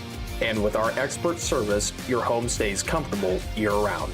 No matter the season, we'll keep your system running at its best. Call Buckeye Horizon at 419-529-2738, your local trained comfort specialist. Since 1974, Simonson has helped their clients stay on target to meet the goals and deadlines for their projects. From concept to completion, Simonson can design a plan and build a path for success. Let Simonson Construction turn that vision into a reality.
Get ready to move. It's the land of 1,000 dances. Keep your eyes on our majorettes as they light up the night with their dazzling baton routine.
We've got a crowd favorite, the horse, featuring very special spotlights on our incredible percussion section.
Senior Marching Band would like to congratulate all of the student athletes at both schools on a great fall season, and go Tigers!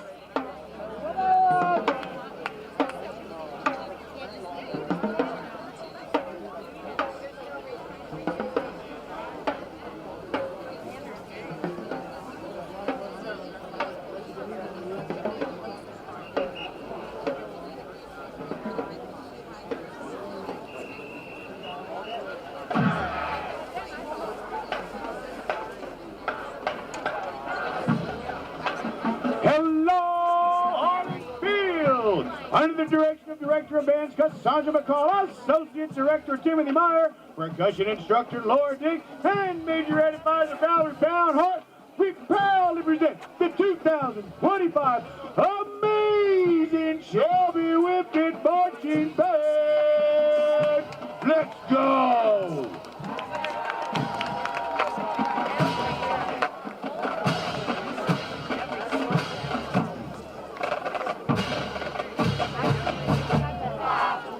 It is time to get funky.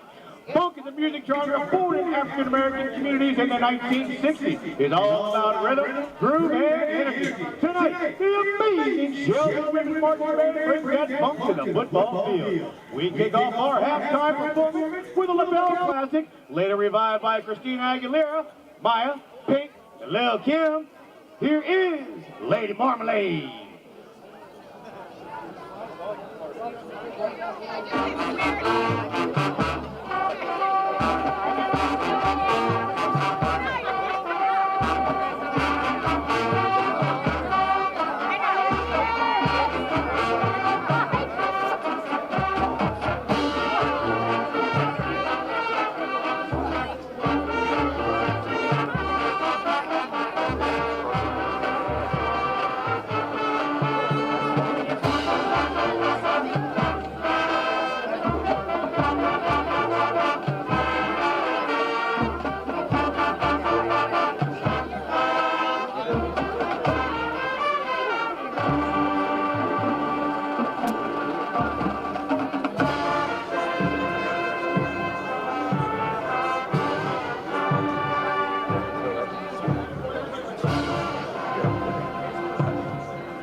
Keep it funky.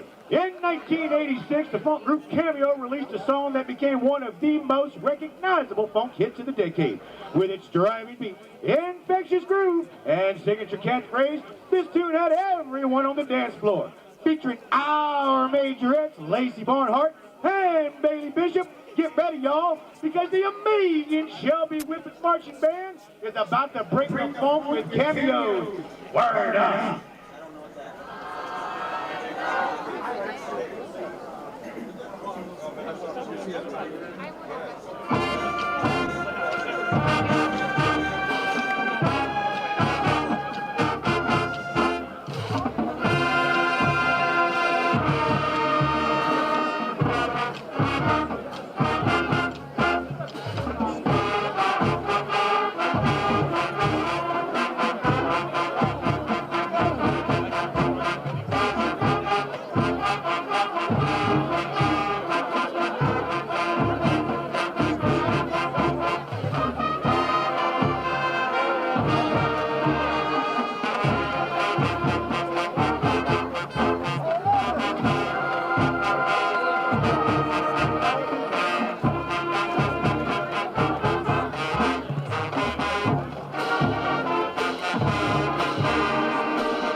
we're not done getting funky yet.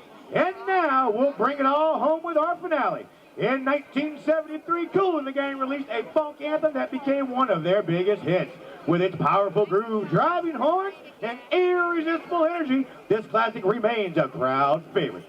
The amazing Shelby Whippets Marching Band closes out their halftime show as they jam out to Jungle Boogie, boogity boop, boogity boop.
Ladies and gentlemen, the 2025 amazing Shelby Whippets Marching Band. Way to go!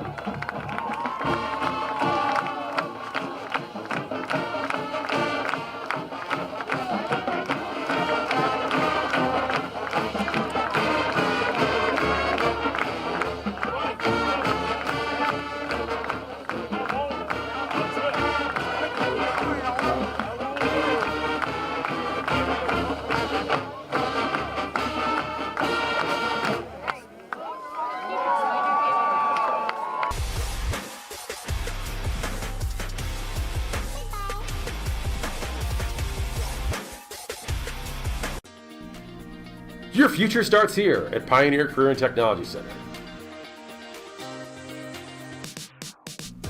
At Pioneer, you'll gain real-world skills, hands-on training, and college credits, all while preparing for the jobs of tomorrow. Pioneer, preparing today's students for tomorrow's opportunities. Discover your future at Pioneer. I'm Steve Krall, President of First Federal Community Bank. And here at First Federal Community Bank, our playbook consists of the 3 C's: care, curiosity, and courage. Just like your team, our 3 C's strengthen our communities and our team here at First Federal Community Bank. On behalf of our team here at First Federal, we want to wish all of our area teams and coaches the best of luck this season. Yes!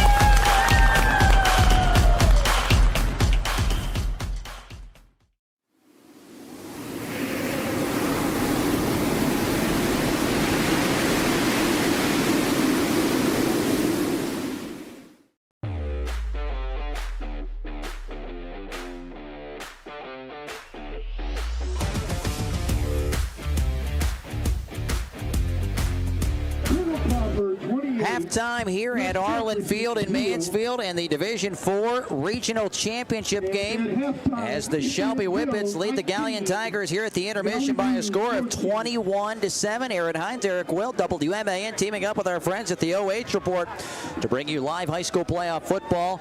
The winner with a berth in the state Final Four. Shelby leads by 2 scores at halftime. Erik, let's quickly go through the scoring summary. Shelby got on the board at the 8:08 mark of the opening quarter. It was a 7-yard touchdown pass. Braden DeVito to Brady Bowman, 7-0 after Everett Harris booted the point after through. Then Shelby scored at the 1:49 mark. It was a 37-yard touchdown pass. DeVito to Travis Sloan, 14-0 Shelby after Harris booted the extra point up and good. That was our score after 1 quarter. Shelby 14 and Galion nothing. Then it was Galion at the 6:35 mark of the second quarter, and it was a 12-yard touchdown throw and catch. Quarterback Aiden Schmidt hit his big tight end. Dominic Capretta reached the ball over the goal line. Touchdown good. Caitlin Beachy booted the extra point through. Made it 14-7 Shelby, and then Braden DeVito did a Superman Houdini kind of play. It lasted about 15 seconds. At the 4:39 mark of the second quarter, he scrambled left, right, back to the middle, and found Caden Potts. It was like they were playing in the backyard. Go to the back corner of the end zone, fired a dart. He dove and caught it. Touchdown good. Extra point by Everett Harris, 21-7. And that is Shelby's lead at halftime. DeVito with 3 touchdown throws in the first half, 1 away from 200 in his career. And yeah, he was something special in that first half. Yeah, let's talk about it real quick. DeVito, 8 carries, 100 yards, and longest one was 81. That was that first play of the game. So then he comes down, you look at him, he's 9 of 16 throwing for 132, and like you said, those 3 touchdowns. Who's done most of the damage? Well, they've mixed it up really between 2 guys. Braden DeVito's got 4 catches, 45 yards. That's really what he had the entire game the first time they played Galion. And then Caden Paz, 3 catches, 40 yards, and he's got a touchdown. And then, of course, they hit Travis Sloan with that slick little play where they ran a little QB power, and Sloan slipped out and caught the 1 pass for 37 yards, which was a touchdown. And then let's go over here and take a look at the Galion Tigers. Really impressed here with Aiden Schmidt. I feel like he's played dynamite. You're talking about a guy that's 12 of 13 for 110. He's also got the 1 touchdown. Here's what John Davis is the great statistician here for the TY Tigers. He's helping us out tonight. Listen to this, Aaron. We've got not 1, not 2, not 3, not 4, not 5, not 6. 7 guys have caught a pass today. The leader of that is Kurt Hay with 4 catches, 23 yards. And then they have his brother, Kane Hay, has 2 catches for 28. Cohen Adams got 2 catches for 23. Jamison Glue, 1 catch, 21. Capretta had the big one, right? The touchdown, 1 catch, 12 yards. And then Stuckman catches a ball for 11 yards. And then the big thing here is the rushing coming in. This is where Shelby's defense has played very, very well. Braxton Stuckman has 7 carries for 12 yards. Aiden Schmidt has 4 carries for 4 yards. And Camden Kuhlman has 2 carries for -4.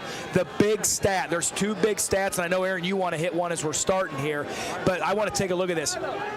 When you look at penalty yardage, it's really important here. So when you look at it, 2 for 10 for Galion and 7 for 49. Most of those have been full starts today. Go ahead, Aaron. I know there's a stat that you really care about. Well, I want to talk about Shelby has 4 plays of 20 yards or more. Coach Mahaney told us he told me in our interview, we want to have explosive plays. They didn't have a lot against Galion. 4 of those in the first half. Eric, I think at least 3 of them led to touchdowns. Yeah, and like I said, you see 21-7, you're thinking, oh, Shelby's kind of having their way. I would say not at all. I would say to finish through the second quarter and to finish the half, Galion's defensive front 7 had Shelby's offensive line really confused and on skates. And if that continues in the second half, Galion's going to be in this game, I'm telling you, because when your offensive line is playing confused, that means they're not playing fast and aggressive. And Galion is initiating the confusion and the aggressive nature of that front 7. So Aaron, I always say this, the last 4 minutes and the first 4 minutes. So the last 4 minutes of the first half, first 4 minutes of the second half. Shelby, this is really important that Galion gets off the field here and keeps Shelby from scoring a touchdown to go up 3 scores. I think it's that important for this game. Caden Pause, who caught a touchdown pass back deep. Branson Reed, who had a great kickoff return to set up a score, both back at around the 10-yard line. Shelby won the toss and deferred, so they'll start the second half with the football ready to go. 21-7 Shelby. Beachy will kick it off left side. That's going to go out of bounds. He angles it left side good. It'll go inside the 25 and go out of bounds at around the 21-yard line. So Shelby will have excellent starting field position, starting at their own 35-yard line as we start the second half, where high school football on WMAN is driven all season long by the Buckeye Superstore. State Route 39 in Shelby, home of the low payment kings, BuckeyeSuperstore.com. Aaron Hines, Erik Will, WMAN, teaming up with our friends at the OH Report to bring you live high school playoff football, with the winner tonight winning their second ever regional championship and punching their ticket to the state Final Four next week on the day after Thanksgiving. Shelby to the line. 4 wide receivers will slide a tight end inside now. On the right side, they'll bring Shepard in motion. Now 4 wide receivers left. DeVito back to pass, pressure coming. He's going to fire one up the field. That's Gavin Miller at Galion's 40-yard line. He caught it out of a tackle inside the 35 and down to the Tiger 32. What a dart by DeVito. Yeah, great job there. And hitting almost, basically hitting number 1. That's almost the clear out route. And good job by Miller there. And DeVito hitting them on time, on target. And Galion's defense on their heels to start the second half. First and 10 from Galion's 32. DeVito left, out of a tackle, gets out of a second, inside the 35, outside to the 30, and knocked out of bounds into the sideline. DeVito did not quite reach the 30. Put him down, let's see, to get to the 31 is DeVito. Looked like he was going to be tackled. It's bounced at the outside. Man, got knocked out of bounds. He'll pick up about a yard, but not many people get a positive play out of that one. That's like, I remember when I was a kid growing up, I'd watch Barry Sanders, and he had the prettiest no gains or 1-yard runs in the history of the NFL. That's kind of what that looked like. You make about 3 or 4 guys miss, and Galion doing a great job coming in waves there, getting 11 hats to the ball. 11:36 to go, third quarter, 21-7 Shelby, 2nd and 9 from Galion's 31. Handoff to Sloan, and Galion will blow it up and drive him back. And the guy right there to do it was Cameron Coleman, their middle linebacker, who's got like almost 160 tackles.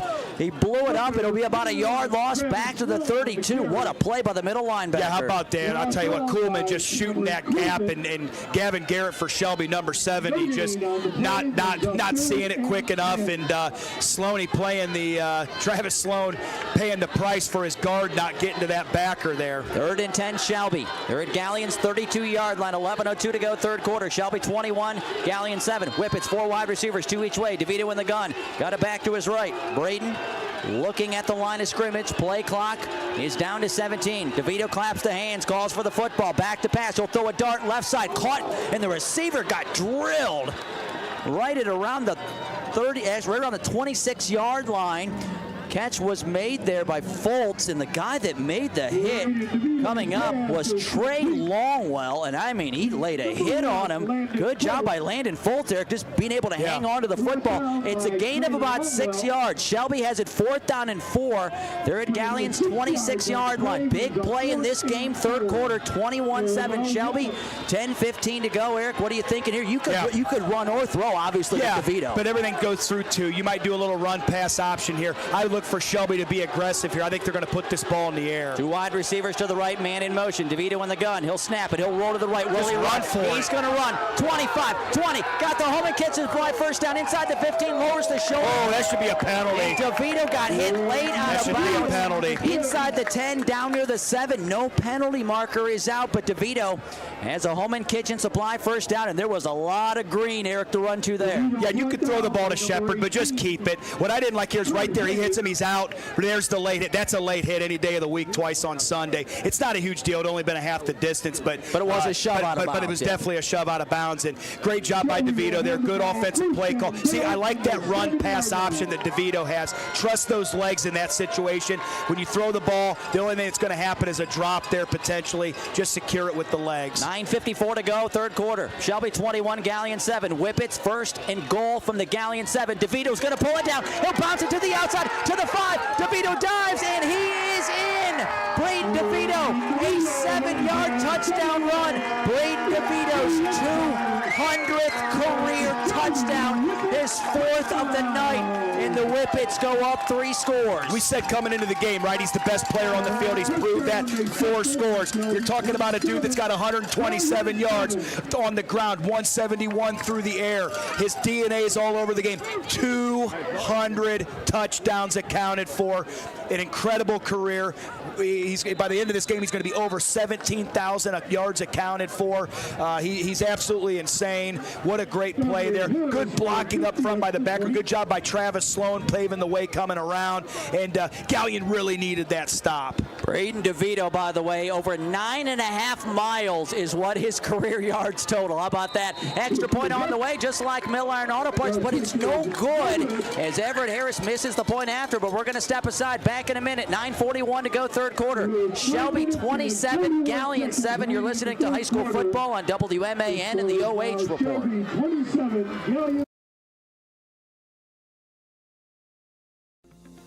Since 1974, Simonson has helped their clients stay on target to meet the goals and deadlines for their projects.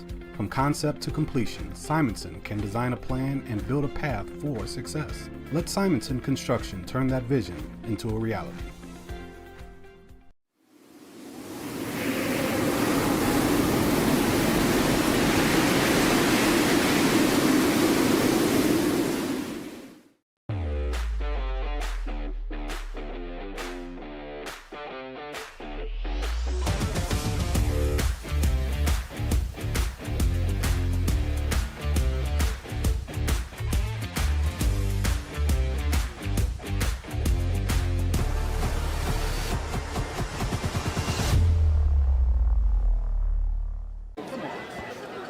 Another flag, 35-yard line. Back to Arlin Field in Mansfield. Kickoff by Shelby is going to go out of bounds, and it will be a penalty marker to come out, and Galion will have it at the 35-yard line. We apologize, but the officials are not even waiting 50 seconds, and we have a 1-minute break, so we're coming back, and the kickoff is already underway. Yeah, I know. All we need is a minute. Yeah. And anyway, so the ball was out of bounds, and so it will be a kick out of bounds. We saw one each way now here to start the third quarter, so Galion will have nice field position, 1st and 10 at their own 35. 9:41 to go, third quarter. Shelby 27, Galion 7. Erik, huge drive for Galion. Absolutely, a huge drive for Shelby. Aiden Schmidt's been in control. He needs to have a nice series here for the Tigers. Aiden Schmidt in the gun, 2 wide receivers each way, back to pass, throws it right side, and nobody out there. DeVito dove, but the ball was incomplete across the 45-yard line. One of the Whippets coaching staff caught the ball. Our buddy Scott Rose caught the football. Yeah, Scott Rose catching the skip. It's like you're out there in the backyard at the pond and you throw the old skip rock. Rosie's got good hands, man. We know that. Yeah. And listen, that's just a little bit of a miscommunication between Schmidt and his receiver there. Remember, coming into this second half here, he was 11 of 12, I believe, or 12 of 13, excuse me. Now he's 12 of 14. So, he just needs to, get back on the same page with his receivers there. So incomplete, 2nd and 10. Schmidt back to pass. He'll throw it down the middle. That ball's picked off. It's Travis Sloan. He grabs it, and Shelby's going to grab it around the 43-yard line. He high-pointed that football, picks it off, and the Whippets, after the offense scores, the defense gets a turnover. Yeah, and that was the big play. What did I say? The first 4 minutes, right? Shelby goes down and scores. They get the interception. They were hurt by that same play earlier in the game. That's the defensive adjustment. Sloan doing a good job of getting the depth on his drop. Because you always tell your backers, get depth, get depth, get depth. Well, Sloan did there. That's actually ridiculously good by Sloan getting that deep on his drop. And, Shelby kind of tried to go for the first opportunity for a knockout blow early in this game, although it's not. Oh, hang on. DeVito goes to snap the football. Penalty markers fly, and the Whippets move early. They have the ball, 1st and 10, and Galion's actually at their own 43-yard line. Oh, yeah, the guard. Shelby's offensive line, man, they have really struggled. They have not been in sync all night. I'm a straight shooter, right, Aaron? I've been doing that. You and I have been doing this for 6-7 years. They're a hot mess right now, man. They've got to get on the same page. Relax. Understand your snap count. Back them up 5 yards, 1st and 15. Quick pass to Vito Bowman, line of scrimmage. Shelby's own 38-yard line. Quick pass. Bowman will catch it. He's out to Shelby's 45-yard line. That's a 7-yard throw throw and catch. So they get back 5 of those yards and 2 more. They pick up 7. Second down, 8 Shelby. Football is going to be at their own 45-yard line. 9:08 to go, third quarter. Regional championship game at Arlin Field. Shelby 27, Galion 7. Huge drive for both. Shelby trying to go up 4 scores. Galion trying to keep the Whippets out of the end zone. DeVito in the gun. 2 wide receivers, 1 each way. Handoff. Baker bounces it right side. Baker, midfield, into Galion territory. Inside the 45 and down near the 44, and a late penalty marker comes out. Well, I tell you what, there's laundry all over the field. They're going to call probably at least 2 holds on. Yeah, going to be a hold on Shelby. The Whippets are approaching double-digit penalties. They had 7 at halftime. That's at least 2. Actually, they had 3 on a kickoff. That's 10 penalties. Yeah, that's actually the great John Davis. I was going to add this one. It's going to be 9 for 64. Okay. I thought we had to be right around. Now the officials are talking. Are there multiple fouls or just I don't one? know. Well, we're going to find. They threw 2 flags. I didn't know if they were both holding though, but we're going to find out. Here we go. There we go. Play goes on Shelby. Holding offense number 70. That 10-yard penalty will be replaced. That 10-yard penalty will be enforced for the previous slide. After the play is over. Oh boy. Dead ball, personal foul, number 15 in the offense. All right, so the Whippets There's no 15 on the field.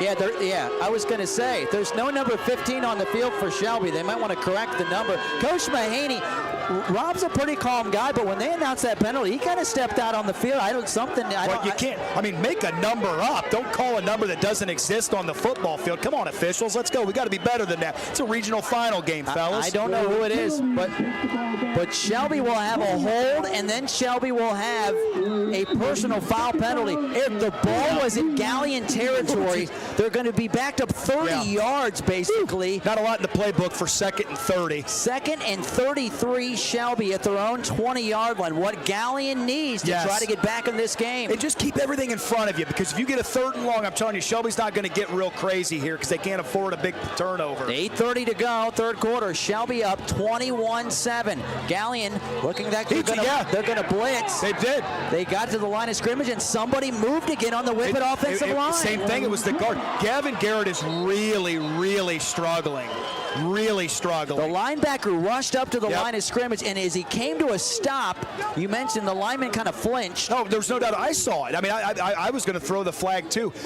I'm telling you, Galion's front 7 is just giving Shelby's front fits. And you know, let's call it what it is. Braden DeVito is the X factor in this game, because Galion defensively has Shelby's offensive line. I mean, they look like Larry Curley and Mo out there right now. I don't want to be too hard on them, but I mean, it's just a reality. I don't know what it's taking a long time to sort out this penalty. I don't know. They signal false start on Shelby. I don't know what we're doing. And here's the thing: the backer's allowed to come up as long as he doesn't jump into the neutral zone. Good ball. I don't know what the meeting was for. They had a lengthy meeting. The Whippet fans are not pleased. Galion. It's a good call. Yeah, I was going to say. It's a good call. So Shelby will be backed up at 2nd down and 38. Football is at their own 15-yard line. 8:23 to go, third quarter. Shelby 27 and Galion 7. DeVito in the gun, but 2nd down and 38 is a mile. They got to get to Galion's 47-yard line for a first down. DeVito with Bowman in motion. He's out wide right, receiver wide left. Here comes the blitz. Another penalty marker comes out. DeVito rolling to the right. He'll throw it up the field. It's going to be caught by Bowman at around the 24-yard line, but another penalty marker back at around the 3-yard line. Wow.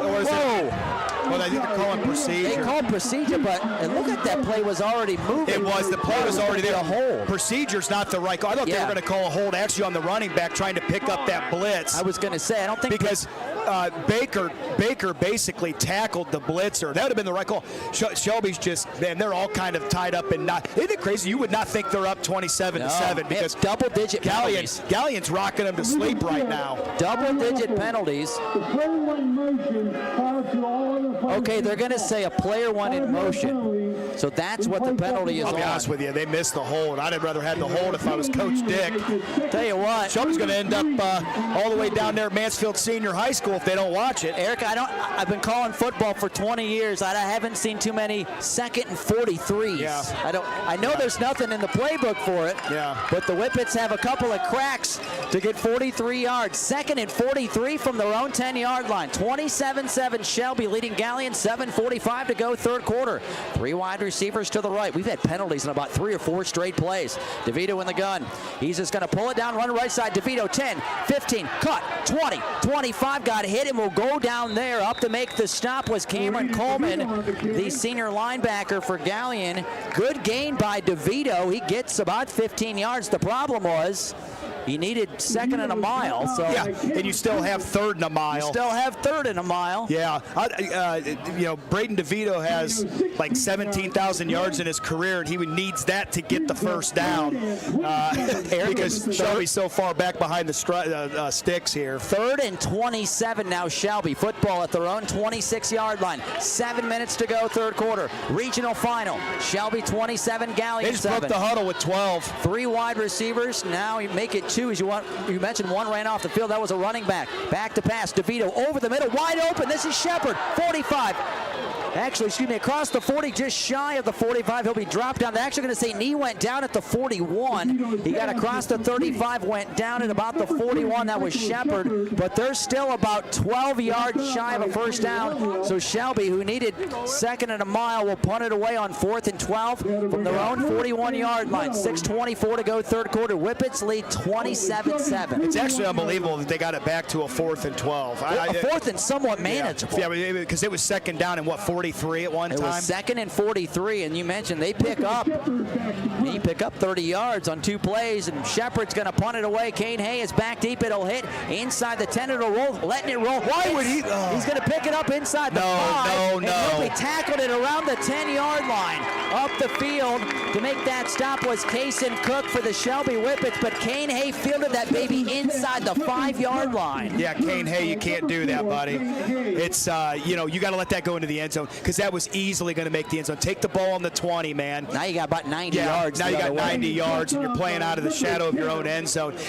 These are all the little things that are the difference of games, and both are struggling sometimes with decision making.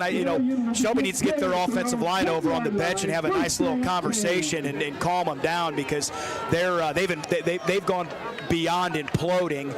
And here we go. Galion needs a drive here that ends in points. It's that simple. 5:57 to go, third quarter. Shelby 27, Galion 7. Tigers 1st and 10 from their own 10-yard line. Aiden Schmidt back to pass over the middle, going to be caught. Oh boy! Across the field, 40 grabbed by Bowman, just shy of midfield and tackled. That's a touchdown-saving tackle. That was Kurt Hay out to the 49-yard line. A 39-yard throw and catch.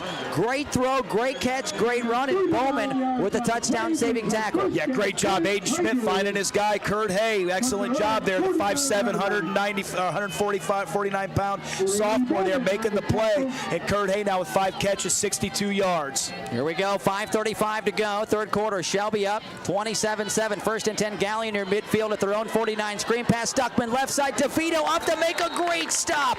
He'll tackle him for a loss, but right at the line of scrimmage, no gain. Braden DeVito with a terrific play on the left side. And that's why you play coverage, right? So Shelby's kind of in quarters, maybe a cover 2 look there. They have the 2 safeties back, and that's why you do that. Your corners can then rally up, so that swing pass there, that's not going to hurt you.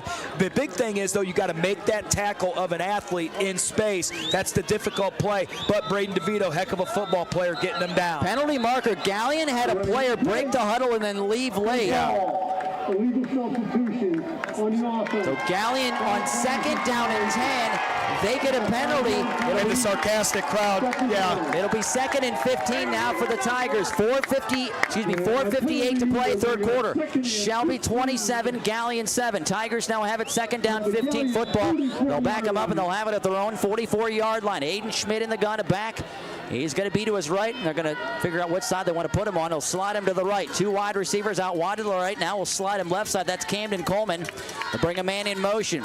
Hay in motion. They'll fake the run. Back to pass. Pressure coming. Aiden Schmidt will slip out of there. He'll throw it up the field, and that ball's caught. Jamison Glue at Shelby's 21. DeVito will ride him down at the 15-yard line. What a throw by Aiden Schmidt. Aiden Schmidt doing a good job. Stepping up in the pocket, slipping through.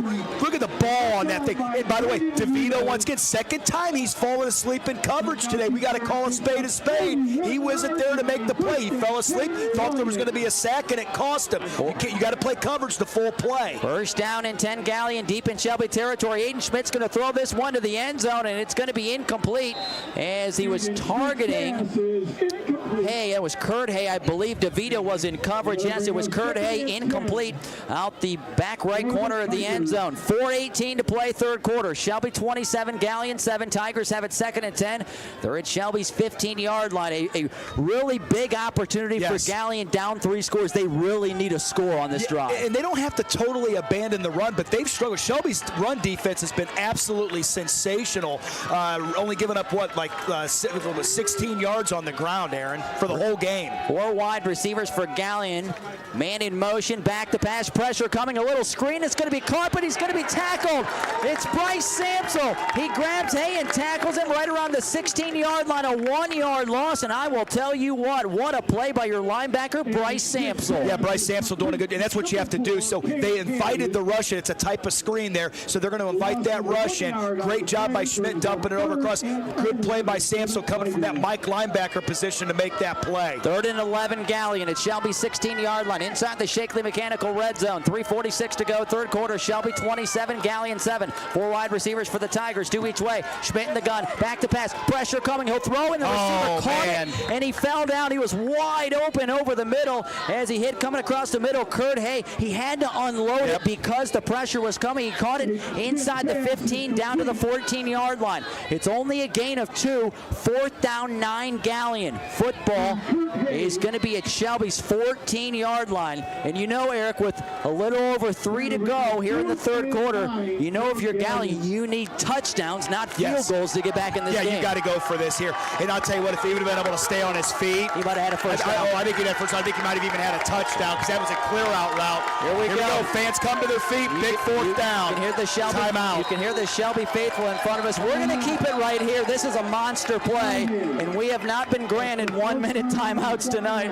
We will keep it right here. 4th down, 9, Galion. They're at Shelby's 14-yard line. 2:57 to go, third quarter in the regional championship game. Shelby on top, 27-7. Glad to have you tonight from the Ohio State University at Mansfield broadcast booth. Aaron Hines and Erik Will. Remember, beginning next year, Ohio State launching a tuition-free program. You start on a regional campus like Mansfield. You're a resident of Ohio. You make less than $100,000 a year.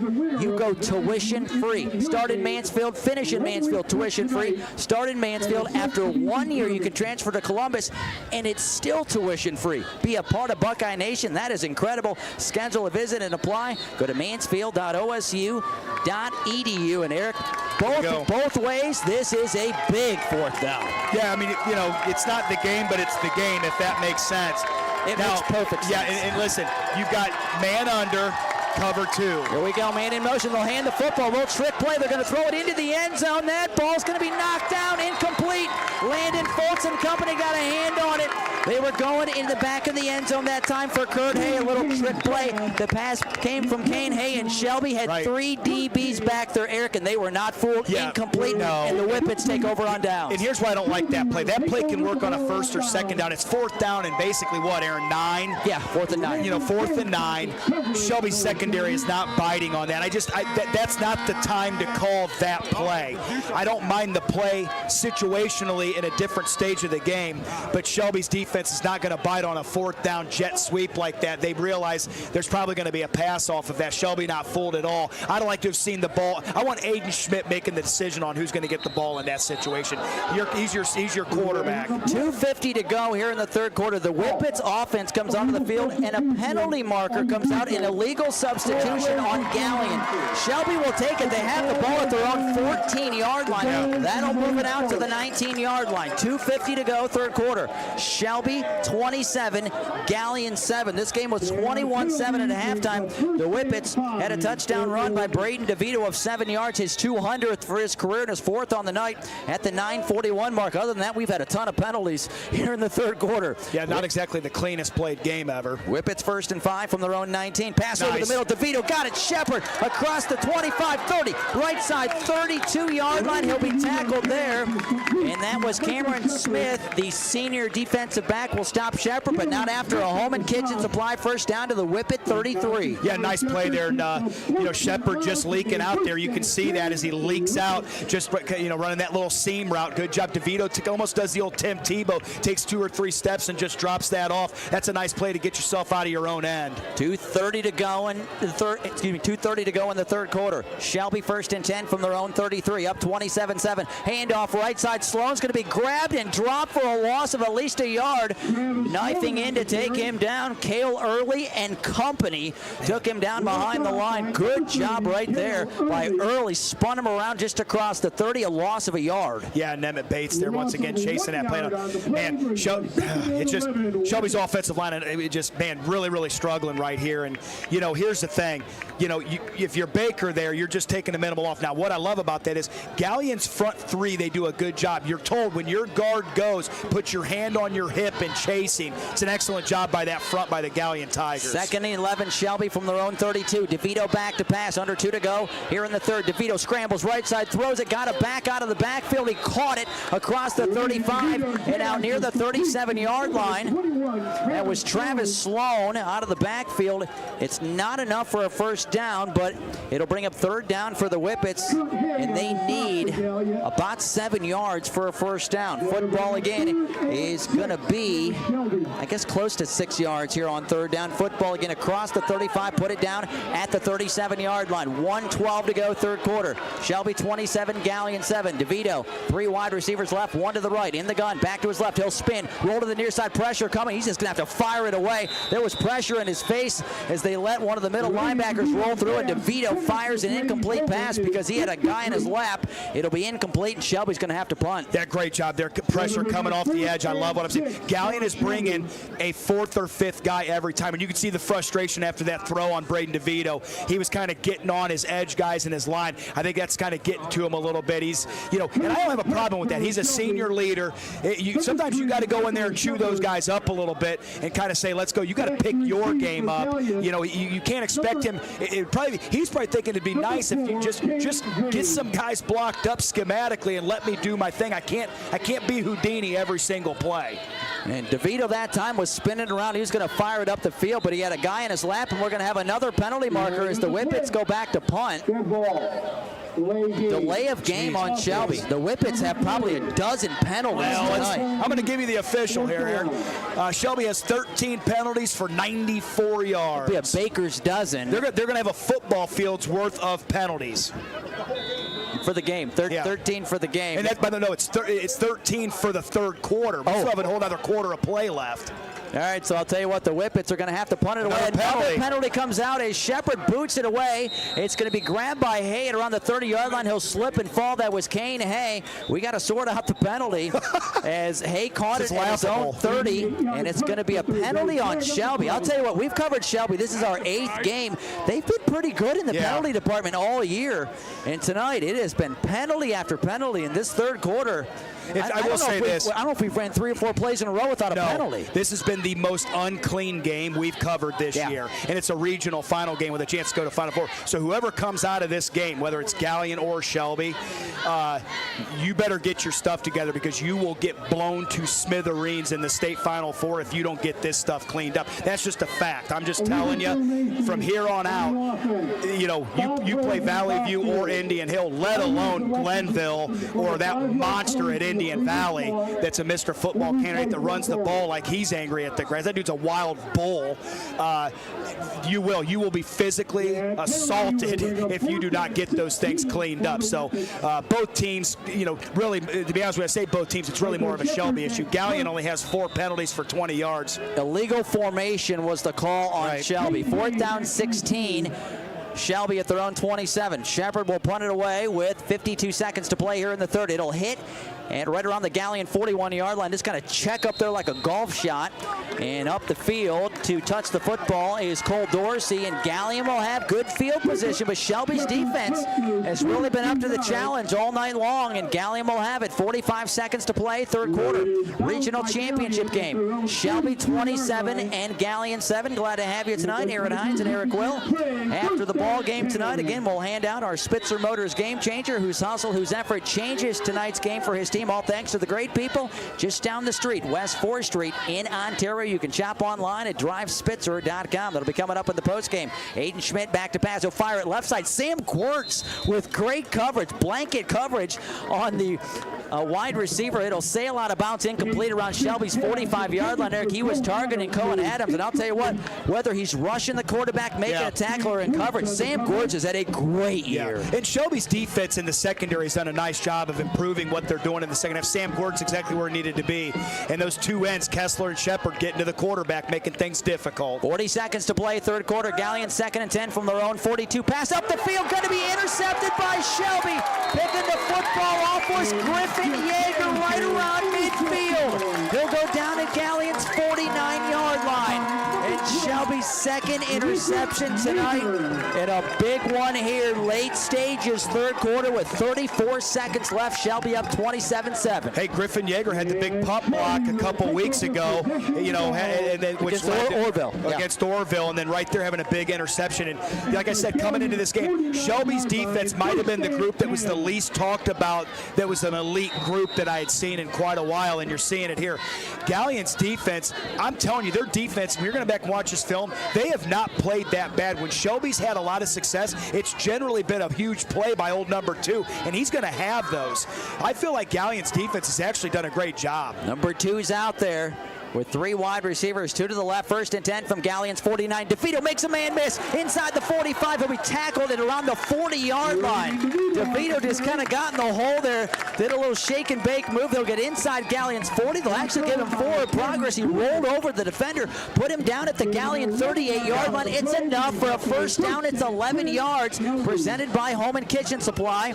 And the Whippets will not run another play here in the third quarter. We will step aside after 3 quarters in the regional championship game. Shelby 27, Galion 7. Back in a minute. The fourth quarter's next. You're listening to high school playoff football on WMAN and the OH Report.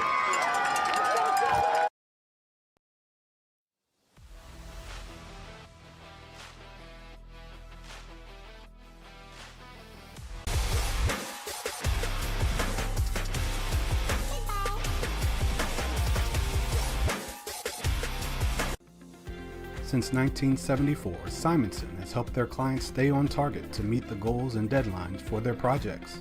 From concept to completion, Simonson can design a plan and build a path for success. Let Simonson Construction turn that vision into a reality.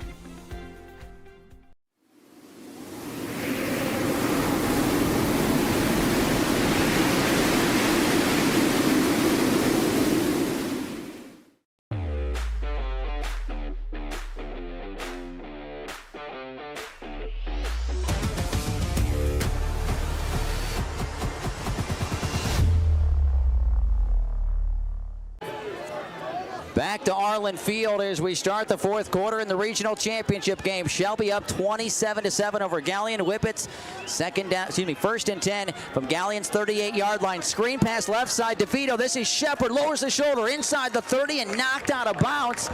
See where they spot him. He got inside the 30 on the far sideline from us. They'll say he went down out of bounds. We're at 26-yard line, I believe. That is enough for a home and kitchen supply first down. Give him probably about 12 to 13 yards. And Shelby moves the chains on the first play of the fourth quarter. And Erik, Shelby's on top 27-7. A touchdown here would be a mountain to come back from. And listen, we've been well documented this game. Shelby's O-line's been struggling. Penalties, protection, all of that stuff. That's a perfect play call there. What you want to do is you want to invite that rush in and hit the screen. That's how you slow down an aggressive defense. Here we go. 11:50 to go in the game. Shelby up 27-7 again in the fourth quarter. 1st and 10 from Galion's 26-yard line. Handoff. Baker left side makes one man miss inside the 25 and tackle to the turf at around the 23-yard line. Multiple guys, including Aiden Schmidt, in on that stop for the Galion Tigers. Tell you what, Baker, he's got some nice moves. He's got speed. He's got strength. He's a good-looking running back. Yeah, he did a good job there making the first guy miss. You looked at, I think that was Camden Kuhlman coming in there shooting.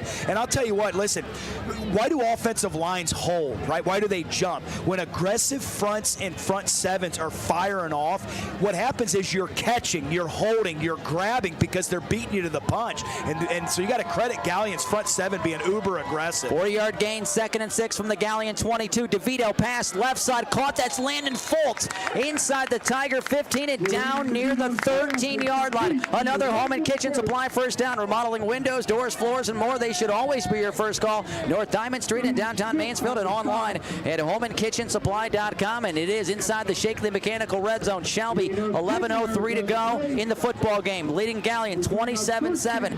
Whippets have the football. First down and 10.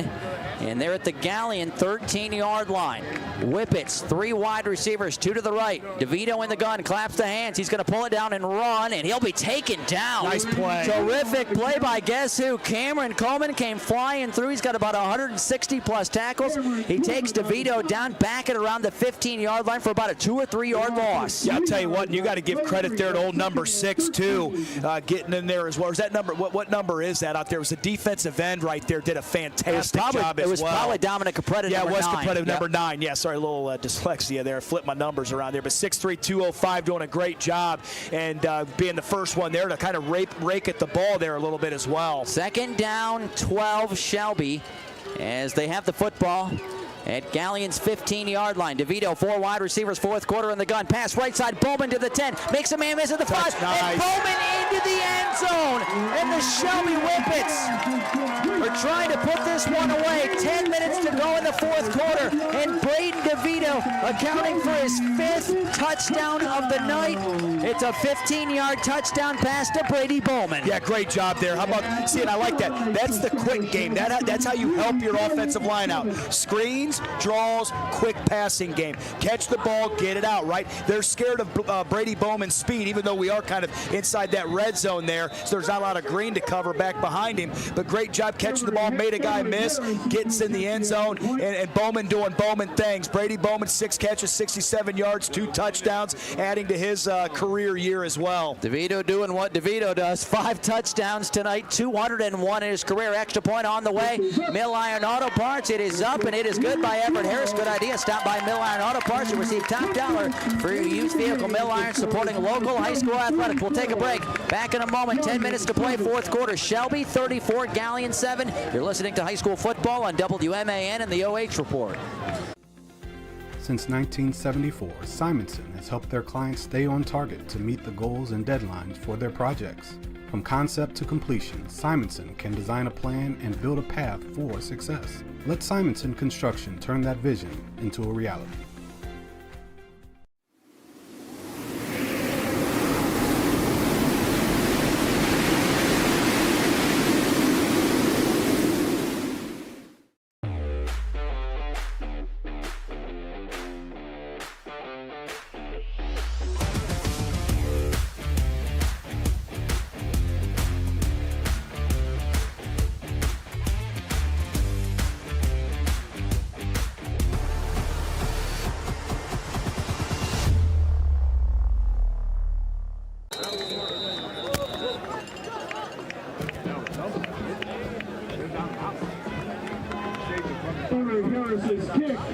Kickoff by Shelby, and this ball's going to hop on the turf, and we got it on the OH report. It went over the Galion return man, but the second one grabbed it right before it went out of bounds. He technically probably would let it go out of bounds. They would have had it at the 35, but you didn't want to let Shelby fall on the ball, so the player grabbed it right along the sideline. Galion will have it. Football at their own 27-yard line. By the way, Marion Local has lost the state's longest, nation's longest winning streak at like 76 in a row. They fall to St. Henry 24-7. Just getting that word. Thanks to Larry Phillips from Bushland Source for giving us that information. Galion trailing Shelby now 34-7. 9:51 to go here in the fourth quarter. Handoff to the running back, working it near side. This is Braxton Stuckman, and he'll be knocked out of bounds across the 30-yard line near the 31. It's about a 40-yard gain. Good job by Kyler Williams and company to usher him out of bounds. And right now, if you're Galion, Eric, you're down 34-7. Yep. You need points in a hurry. Yeah. And if you're the Whippets, this defense has played very, very well tonight. I'll tell you what, we've covered our 8th game. Their defense has gotten better and better week by week. Yes, they have, and they play better than opportunistic. Back to pass, Aiden Schmidt. He'll fire it up the field. DeVito trying to get an interception. He won't be able to get it. Pass was overthrown into Shelby territory and around the Whippet 48-yard line, incomplete. Bringing up 3rd down and about 6 yards to go for the Galion Tigers.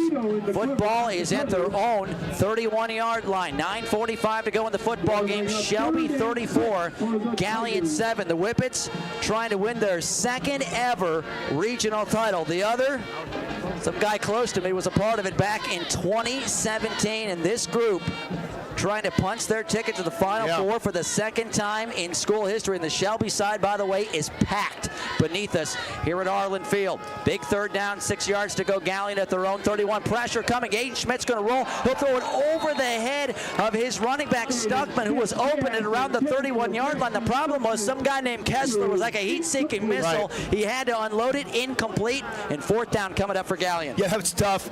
I feel bad for Stuckman there because you can tell he just kind of mistimed his jump on that. The ball was thrown nice. I'm telling you, Aiden Schmidt's actually had a pretty nice game today. He's a good player. He is a really good ball player. Listen, Galion has a lot of nice pieces, and I'm telling you, like I said, you see the score and you're thinking, it's 34-7, you know, all this. But I'm telling you, Galion's defense has actually played fairly well tonight. Hillsdale, I'm told by Adam Thompson, leading Danville 25-20 with 3 minutes to go in the fourth quarter. Timeout by Galion here, spinning one of theirs. So that is a big game right there. They got one left. All right, we'll keep it right here. Timeout. They may not give us a full 1 minute. And it'll be 4th down coming up for Galion. Glad to have you tonight. WMAN teaming up with our friends at the OH Report to bring you live high school playoff football. Tonight's game being simulcast, by the way, on WMAN and Eric Will's favorite radio station, My 100.1, That's the right, classic buddy. hits. I love it. Glad to have everybody listening wherever you're from. We've heard a lot of messages from a lot of people tuning in for tonight's broadcast. Glad to have you with us. High school football on WMAN, driven all season long by the Buckeye Superstore. State Route 39 in Shelby, home of the Low Payment Kings, BuckeyeSuperstore.com. Our biggest game of the year, and it was our shortest drive of the year. I love it. I know. We always love coming here. Aaron and I have called so many games here, regular season and playoff. We've called some great Mansfield senior games here. No better place, my friend. Last year's Shelby, Ontario game was was an epic game. So, you know, and you know, Galion bringing out the punt team here, and guy coming on late here, so we'll see if Brady Bowman goes back to field this punt. By the way, thanks to Jack Soliday, all his help. Yes, Jack coordinating everything. Took great care of us. Thank you very much, Jack. Of course, the great John Davis taking care of us with stats. But to what Shelby, as Galion will punt it away. Nobody back deep for the Whippets, and Aiden Schmidt booms when he's been doing it all night. That punt will hit it about the 25. It'll hit on the turf inside the 20 and be touched up by Hay, and that will be at the 14-yard line is where Shelby will take over. The Whippets with a 34-7 lead, 9:30 away from punching a ticket to the state Final Four and celebrating a regional championship for just the 2nd time in school history. Rob Mahaney got his 100th career win a week ago. Braden DeVito, by the way, named Northwest District Player of the Year. Sam Gwirtz, Defensive Player of the Year. Mahaney, Coach of the Year, along with the coach from Bellevue and Napoleon. So I'll tell you what, the Whippets got all kind of accolades in the Northwest District. 9:30 to go in the game. Shelby up 34-7. Whippets first and 10 from their own 14-yard line. Galion would love a takeaway. Trying to score with their defense. DeVito in the gun. He'll hand the football. Sloan, left side, lowers the shoulder across the 15 out near the 17-yard line. He'll get a gain of about 3 yards, but the one thing the Whippets want to see, Eric, is that clock move. Yeah, right there. Sloan coming up a little gimpy there with his shoulder and kind of took a spill over top. And see, I like this. Bring in the freshman. I would have liked to have seen Luke Blevins even in the first half. Like I said, here's why I like him.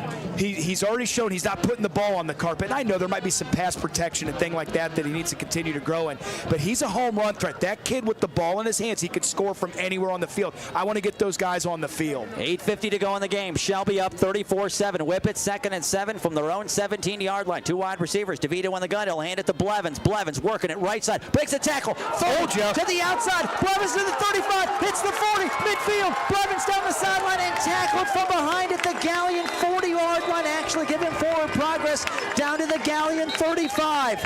Nearly a home run from the freshman Luke Blevins. He's got it at the Tiger 35-yard line. I told you, Aaron, I've coached a long time. When you have a difference maker as a freshman and he can mentally, socially, and physically handle it, and he can check all, you're talking about a kid that's 6 foot, 185 pounds. He is really, really strong, and he's fast. Like he's a track athlete. Galion had a penalty, personal foul on the defense. Okay. So you're going to tack on 15 yards from the end of the run, and Luke Blevins got this place jumping. He did it a week ago at the Whippet Athletic Complex in a 60-yard touchdown run as we started the second half last week. Yeah, he's got 1 rush for 47 yards. Other than DeVito, he's your second leading rusher. I feel like, I know he's young, but get him on the field, man. Not to mention the fact he can help you now. I really, truly believe it moving forward. But I also believe like next year, he's going to have to be one of your best players. Yeah. So I love this. This is real-life game experience. I love it. 8:35 to go, fourth quarter. DeVito back to pass. He'll get out of one tackle and then get a couple yards. Actually, no, they're going to say just maybe a yard. The line of scrimmage was around the 21.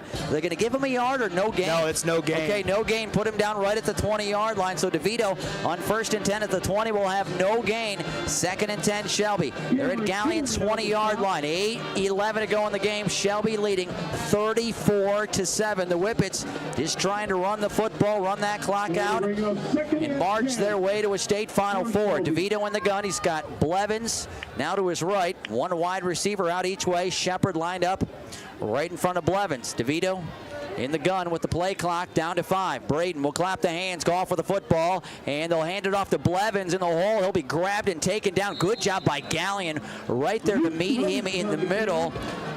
Tell you what, a couple of guys in on that stop. It was Sam Evans and Trey Shifley. The linebackers met him. It's going to be about a yard loss. And Blevins got the ball and hit the hole quickly. The problem was there were 2 guys waiting for him there. Yeah, and that's that Galion aggressive defense. That's a great job.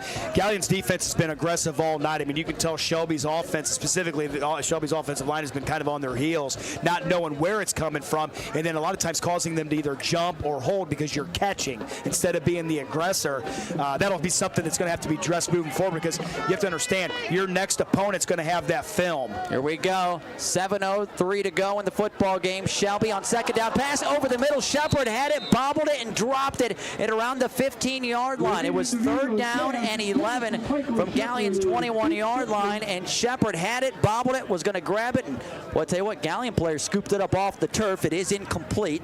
That was grabbed there by Kane Hay. Incomplete. 6:58 to go in the game. Shelby leading 34-7 to Galion. 4th and 11 Whippets. Football is at the Galion 21-yard line.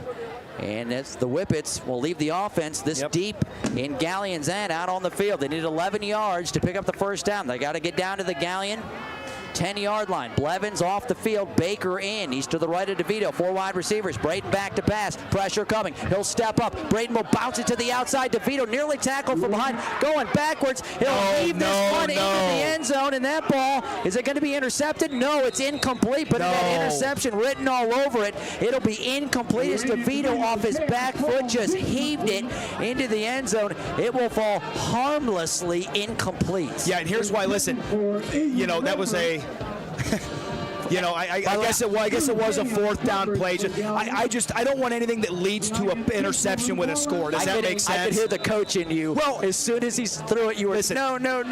I know why he's doing it, because it's fourth down. You're thinking, here we go, $5, throw it up. In this situation, up 34-7. Here's what I don't like about that. If that ball's intercepted and they happen to run that thing back, you're not positioned to defend. I want them to have to score against my defense that's only given up 7 points. I don't want to give up a pick six right there. Shelby defense has been really, really good. Galion takes over. 6:46 to go in the game. 1st and 10 from their own 21-yard line. Braxton Stuckman will run it across the 25 out near the 27-yard line, about 6 yards on that run. Nice job right there. The Whippets, they're in the middle to drive him back. The guy on the tackle for Shelby was Quentin Albert, the senior defensive tackle, but it's a gain, as we mentioned, of about 6 yards. 2nd and 4 Galion, their own 27-yard line. 6:16 to play in the fourth quarter. Shelby up 34-7. Aiden Schmidt back to pass. Right side going to be intercepted. Shepard tipped it to himself, and he'll take it into the end zone. Are you kidding me, Michael Shepard? The pass to the left. He tipped the ball, caught it himself, and rolls into the end zone. And Michael Shepard has just put an exclamation point on the regional championship. Yeah, that's like you said, that's the exclamation point with the dot. And not only that, that's going to add to the running clock. Dude, so that's a play. So that's an unbelievable play. That's one of those ones that Brian and the crew at the OH report, that's going to become a highlight. That's going to be one of those play of the week nominees. And hey, Shelby got their running clock, man. It's crazy to think that the way this game was going, I thought Galion would be able to prevent it from that, but here in the second half, what did I say? Shelby came out, made the proper adjustments, and listen, this is not a truly talent-equated game. We know that. Galion was going to have to play very opportunistic. They couldn't turn the ball over. They had to take care. They had to take advantage of every Shelby miscue, in my opinion, to win this game. And Shelby didn't. Shelby did from the standpoint of penalties, but not turnovers. Whippets up 40-7. Point after by Miller. Auto Parts on the way, and that is good by Everett Harris. We'll step aside. 5:10 to go in the game. Shelby 41, Galion 7. You're listening to high school football on WMAN and the OH Report. Since 1974, Simonson has helped their clients stay on target to meet the goals and deadlines for their projects. From concept to completion, Simonson can design a plan and build a path for success. Let Simonson Construction turn that vision into a reality.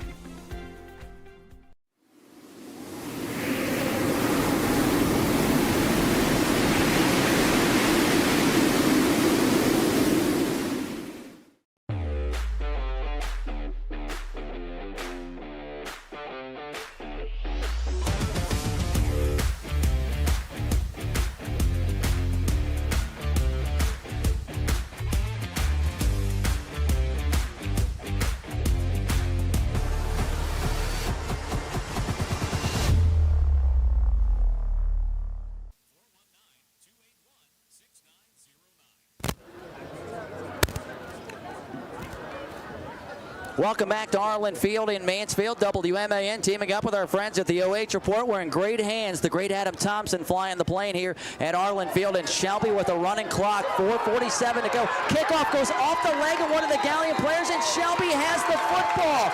Shelby comes down with the football. That's Baron Wallup who grabs it for Shelby, number 33. Went off the leg of one of the Galion players, Erik, and he was not able to grab it, and the Whippets fall on the football. Just inside the 35. They're going to put that football at around, where are we going to put it? 30. It looks like they'll put it on 29. Or the 32. 32. Tell you what, for the Whippets, I'll tell you, Everett Harris has kind of been a magician on those kickoffs, Erik. Right. He's done a great job. And the Whippet offense, No, they've subbed everybody out. So now you're going to see Shelby's number 2s. Yeah, you're not going to see a starter in the game. This game's over. Clock's running. As a matter of fact, if you snap this ball inside of 2-3 seconds, you're probably going to get yelled at a little bit by your coaches. But and this is once again where you have a really nice nice freshman running back. You have a really nice.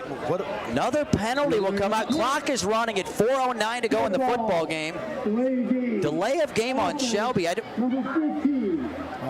I guess the play clock started. I think the play clock started before. I don't know if everybody was. I think the substitution, Erik, probably maybe was a little delayed having guys get onto the field. So Shelby will have another penalty. As we mentioned, it's wholesale changes. We're having all new linemen, quarterback, wide receivers. Trent Rodman wearing Erik Will's favorite lime green shoes. Yeah, like the Skittles. They're out the there. Skittle shoes. Standing at the 42-yard line. Whippets have the football. Clock running at 3:41 to go in the football game. Actually, the clock's not running. It stops for a moment, and now we'll run it. 41-7 Shelby. Once again, don't snap this right now. Let that clock run. Rodman in the gun. Blevins to his left. One wide receiver out each way. Shelby 3:28 away from their second ever regional championship. Rodman standing with the play clock at 7. He'll go to snap it. Galion blitzes up the field. They'll hand it to Blevins. It'll be taken down. Galion got through. And that's their starting linebacker, Camden Coleman. He came and took him down for a loss back behind the 40.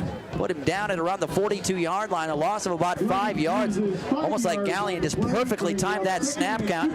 Tell you what, looking down, Erik, on the OH report monitors, all the Shelby fans down below. Great crowd from Shelby.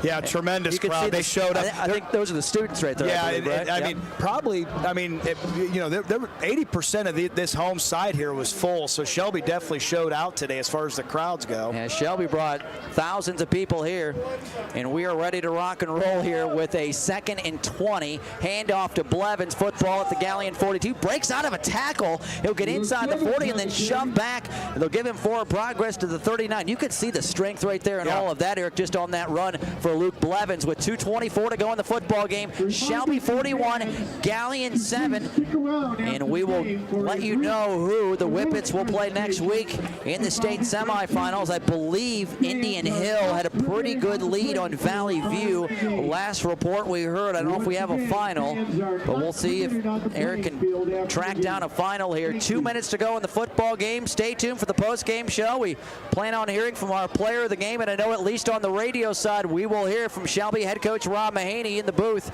coming up in the post-game show. We can tell you, is that a final? No, it's fourth quarter, but it's going to be. Okay, Indian Hill has a 41-14 lead on Valley View fourth quarter, and we have another penalty. I think they jumped that time in the neutral zone. 1:40 to go in the game. Clock running clock. Shelby leading 41-7.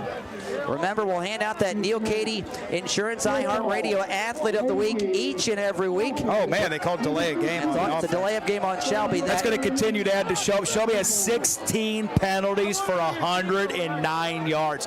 That right there. I'm just telling you, I'm always thinking about this stuff. You do that next week, and the score will not look like this. It'll actually look like this the other way.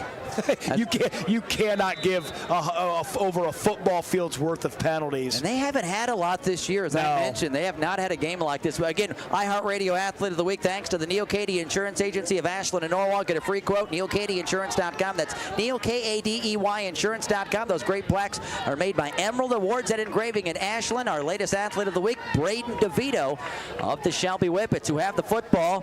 3rd down 22. They're at Galion's 44-yard line. 40 seconds to play in the regional final. Well, what they're doing is it's a smart move. They're going to take another delay of game, and that's on purpose. They just want to keep the clock running and no chance for a fumble or anything. Yeah. And I'll tell you what, clock is continuing to wind down. That's going to be it. And the Shelby Whippets do not have to run another play. For the second time in school history, the Shelby Whippets have won a regional championship. The Whippets, for the first time since 2017, have punched their ticket to the Final Four. Shelby, 13-0, will practice on Thanksgiving, and they will play on the day after Thanksgiving. Yeah, tied a school record with wins with 13 as well. Next week, they're going for history, and that's going to be a big one. And congratulations to the Shelby Whippets. Congratulations to the Galion Tigers getting into a regional final, losing one of your marquee players, man. You got to tip your cap to them. They came out here, they played hard. They just, quite frankly, weren't able to make enough plays. And Shelby moving on, going to that state final Final Four. All right, we'll take a break and be back. Final score, Shelby wins the regional championship. Shelby 41, Galion 7. We'll take a break and be back. You're listening to high school football on WMAN and the OH Report.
When it comes to comfort, every degree matters.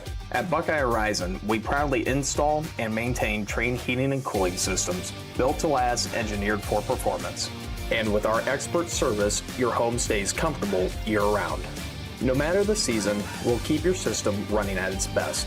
Call Buckeye Horizon at 419-529-2738, your local Trane comfort specialist. Since 1974, Simonson has helped their clients stay on target to meet the goals and deadlines for their projects. From concept to completion, Simonson can design a plan and build a path for success. Let Simonson Construction turn that vision into a reality. Your future starts here at Pioneer Career and Technology Center. At Pioneer, you'll gain real-world skills, hands-on training, and college credits, all while preparing for the jobs of tomorrow. Pioneer, preparing today's students for tomorrow's opportunities. Discover your future at Pioneer. I'm Steve Kroll, president of First Federal Community Bank. And here at First Federal Community Bank, our playbook consists of the 3 C's: care, curiosity, and courage. Just like your team, our 3 C's strengthen our communities and our team here at First Federal Community Bank. On behalf of our team here at First Federal, we want to wish all of our area teams and coaches the best of luck this season. Yes!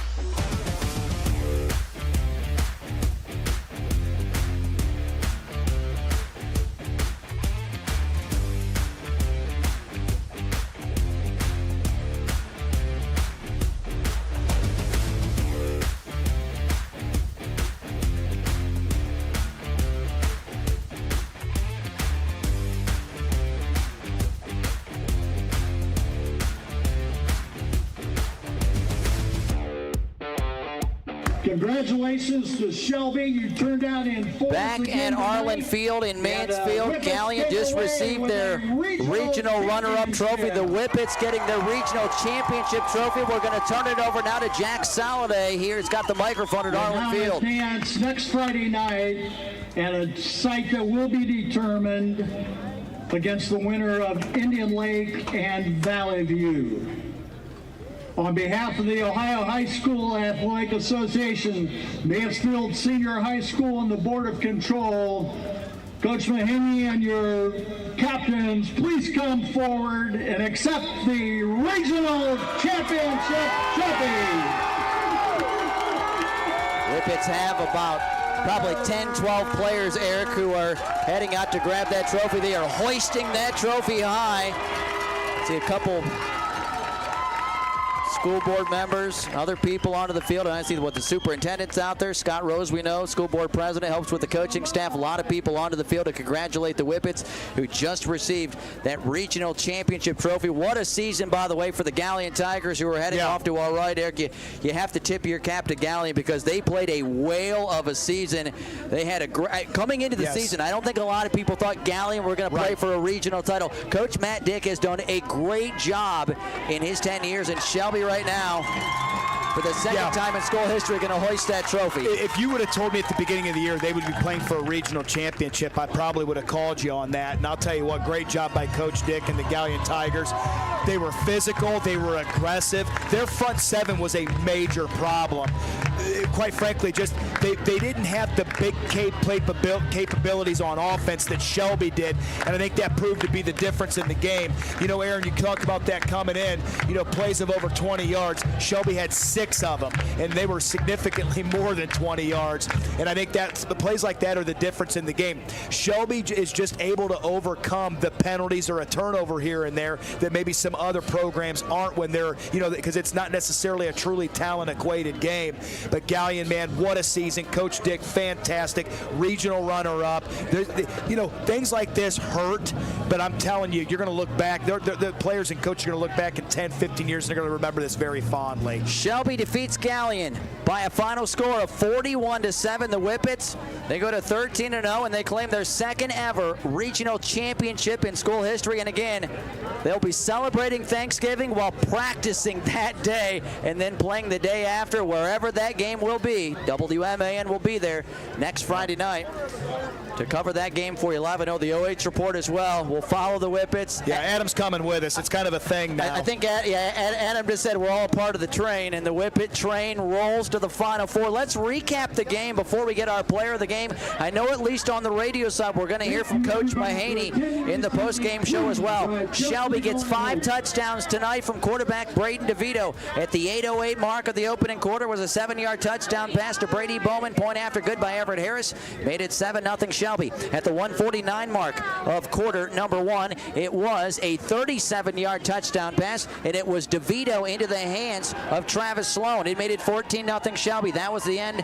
That was our score after the end of one quarter. Shelby 14 and Galion nothing. At the 6:35 mark of the second quarter, Galion's only touchdown. It was a touchdown pass from quarterback Aiden Schmidt, 29 yards, to tight end Dom Capretta. Point after good by Braden Beachy, and that made it 14-7 Shelby. But the Whippets answer at the 4:39 mark of the game, and I'll tell you what, Braden DeVito has had a lot of plays where you could say the play of the year. We might have just saw it tonight. Right. He scrambled around for about 15 seconds and threw a dart in the left corner of the end zone, and Caden Paws slid underneath it and caught it 29 yards. This place erupted, and it was a 29-yard throw and catch. Point after good by Harris made it 21-7 Shelby, and that was our score at halftime. Shelby 21 and Galion 7. Third quarter, just one score. Shelby had it at the 9:41 mark. Braden DeVito, a 7-yard touchdown run. The point after was no good. That made it Shelby 27 and Galion 7. That was our score after 3. Shelby 27 and Galion 7. Fourth quarter, Braden DeVito with the second touchdown pass of the night to Brady Bowman. It came at the 10:30 mark of the fourth quarter. A 15-yard throw and catch. Point after was good by Everett Harris. Made it 34-7 Shelby. And then Michael Shepard had a great play. He tipped the ball to himself, intercepted it from his defensive end spot, and then raced to the end zone 20 yards. Point after good by Everett Harris. That came at the 5:10 mark of the fourth quarter, and that gave us our final score. Shelby 41, Galion 7, and the Whippets win a regional championship for just the second time in school history. Eric, you got a few stats in front of you on the big screen from John Davis. We appreciate John Davis and all his stats. What jumps out at you? I know a half dozen plays of 20 yards or more jumps out big. Well, yeah, no doubt about it. We got to start with number 2, Braden DeVito. 15 carries for 151 yards, right? So you're talking about 10 yards a carry, a touchdown there. And then he was 18 of 28 for 249 with 4 touchdowns. Here's the key, no interceptions. And this is what we knew had to happen. You got to give Galion credit. They were so good the first time around against Brady Bowman. I think 4 catches for like 35 yards. Not today. Bowman goes for 7 catches for 104, nearly 15 with 3 tutties. And then Michael Shepard doing a great job as well with his 3 catches from 41. Caden Paz, who I think is really developing into a true number 2 threat. It had 3 catches for 40 and had the big touchdown catch from across the field. A guy that was a second-team All-League wide receiver last year for Ontario made the move to Shelby. Landon Foltz had 2 big catches for 16 yards. One extended a drive, had a good defensive game as well. And you know, when you look at this, Shelby had 53 plays, 18 first downs. Like, in the time of possession, they won that significantly by over 8 minutes, Aaron. You got to love that. 462 yards for Shelby to Galion's 211. So they more than doubled them. Huge, huge, right? Here's another big stat. This is the stat of the game if you want to see this. Galion had 4 turnovers. Shelby had none. That right there, Galion is not an explosive enough offensive team to be able to overcome that with having the 4 turnovers here. And then you got to look at this, the penalty yardage. Shelby, 17 for 114, even though they did have a couple there at the end that they were kind of giving away to keep the clock running. And then Galion only had 5 for 35. Shelby, just absolute domination of this game, and it showed up on the scoreboard. Other than the penalties, Shelby won really every facet of the game. And I'll tell you what, the Whippets, Galion ran the ball well on Shelby the first time they played early in that game. They held them to 20 yards on 17 carries tonight. That was incredible. Yeah. All right, we're going to take a break and come back. We will have our player of the game. He's delayed. There's people down on the field who are... He knows he's supposed to get up here. He will be on his way. We'll take one more break, come back, and hear from our player of the game, and we hope to hear from Shelby head coach Rob Mahaney, at least on the radio side. Stay with us. Back in a moment. Shelby regional champions. They defeat Galion 41-7. Our player of the game coming up next. We'll take a break and be back. You're listening to high school football on WMAN and the OH Report.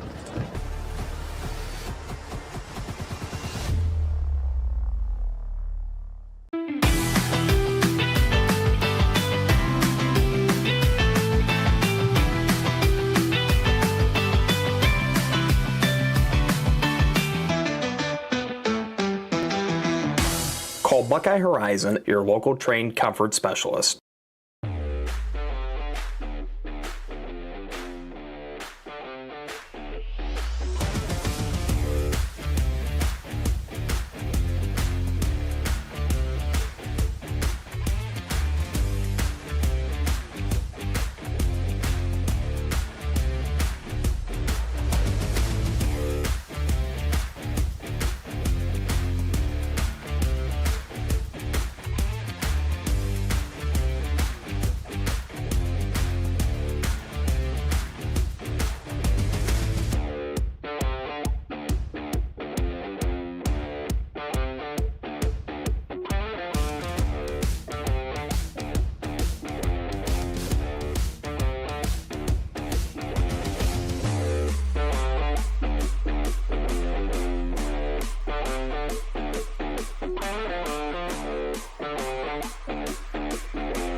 I mean, we knew that they send pressure, but tonight they were sending pressure. Yes. We knew that they kind of live in that feast or famine. They're going to blitz everybody. It's either they're going to get home like they did a lot of the times, or we'll be able to capitalize off of it. And that's what we did tonight. And I'm so proud of the group. I'm so proud of the line, how they held up. That's hard to do. They have a great linebacker core. That is hard to do for our linemen, and they did a great job. Our player of the game tonight, Braden DeVito of the Shelby Whippets. Man, you got to walk me through. You've had so many plays in your career that we've called that kind of takes our breath away. Talk us through that 29-yard touchdown throw and catch. You were scrambling around. We got the video here. We think you were running around for about 15 seconds. Walk us through this pass to Caden Paz. Man, the play broke down. I started scrambling, and then everyone, we have a scramble drill that we work on at least once a week, and we're scramble drilling, and then I saw Caden, and I saw the back left side of the end zone open up, and I'm directing Caden, and me and him, we built a chemistry, and he saw me, he got to the spot, and I just put it there. Yeah, talk about that relationship, because we know you and Brady Bowman, man. I mean, you guys are peanut butter and jelly, man. But what I like is Caden Paz is becoming a little Kool-Aid and sugar with you. And I mean, talk about that relationship, because he's turning into a legit number 2 for you guys. Oh, 100%. The biggest problem it's been so far this year is just learning the stuff, learning the plays, and he's starting to pick it up. And when he picks it up, that adds a whole nother element for defenses. I mean, you're going to have trouble bracketing Brady when you got Caden Paz on the other side, because that kid is shifty and explosive, and he can move. So having him out there, that when he knows the plays, is dangerous, and I love it. Talking with Braden DeVito in the postgame show, our player of the game. You got to talk about your defense, because your defense, we've covered you guys. This is our 8th game covering Shelby. Your defense has gotten better and better week by week. I know Sam Gortz honored Player of the Year defensively. He was all over the field. And by the way, your defense, Braden, only giving up a little over 8 a game. That's going down. You only gave up 7 tonight. So you guys, like Aaron said, you guys are balling out on that side. Talk about your defense. I mean, we got 2 studs up front, and then our interior is so good. And then behind them, you got guys like Bryce Samsel, you got Travis Loney fly sideline to sideline, then you got Sam Gortz, who leads the whole thing, the whole defense, our glue guy. That kid has worked for everything he's done, and he is such a phenomenal player. And he had some adversity coming up, and he found a way to get on the field, and he is excelling in his role. And behind, we have such a solid secondary group. We got all of us back there clicking, communicating, and it showed tonight. And our defensive coaches put us in great positions. We are so prepared coming into the game that we've seen all this. We've been doing it all practice, all week. We've been looking at the exact formation that they come out in, and our coaches do a great job putting us in good position. Now, so you're coming out in the second half, and the offensive line struggle a little bit. I mean, like you were saying, I think Galion's aggressiveness just causes a little bit of jumps and maybe some grabs and things like that. What was you, because you are a leader, there's no doubt, you are the alpha dog of this team. You are the face of this team.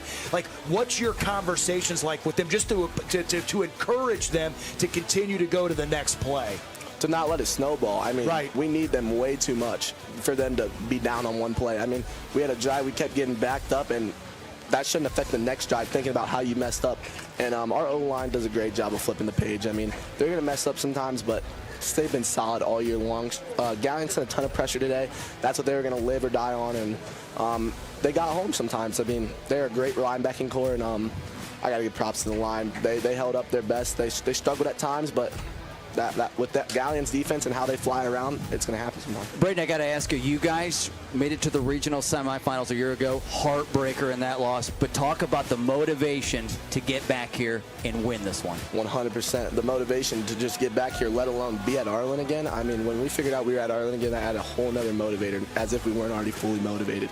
I mean, getting back here again, getting a win on this field with how it felt leaving here last time, that taste stayed in your mouth till tonight. I mean, man. And then coming out of halftime, we're up 21-7. We knew no lead is safe. We knew foot on the gas till the clock hit 0-0-0 after the fourth quarter.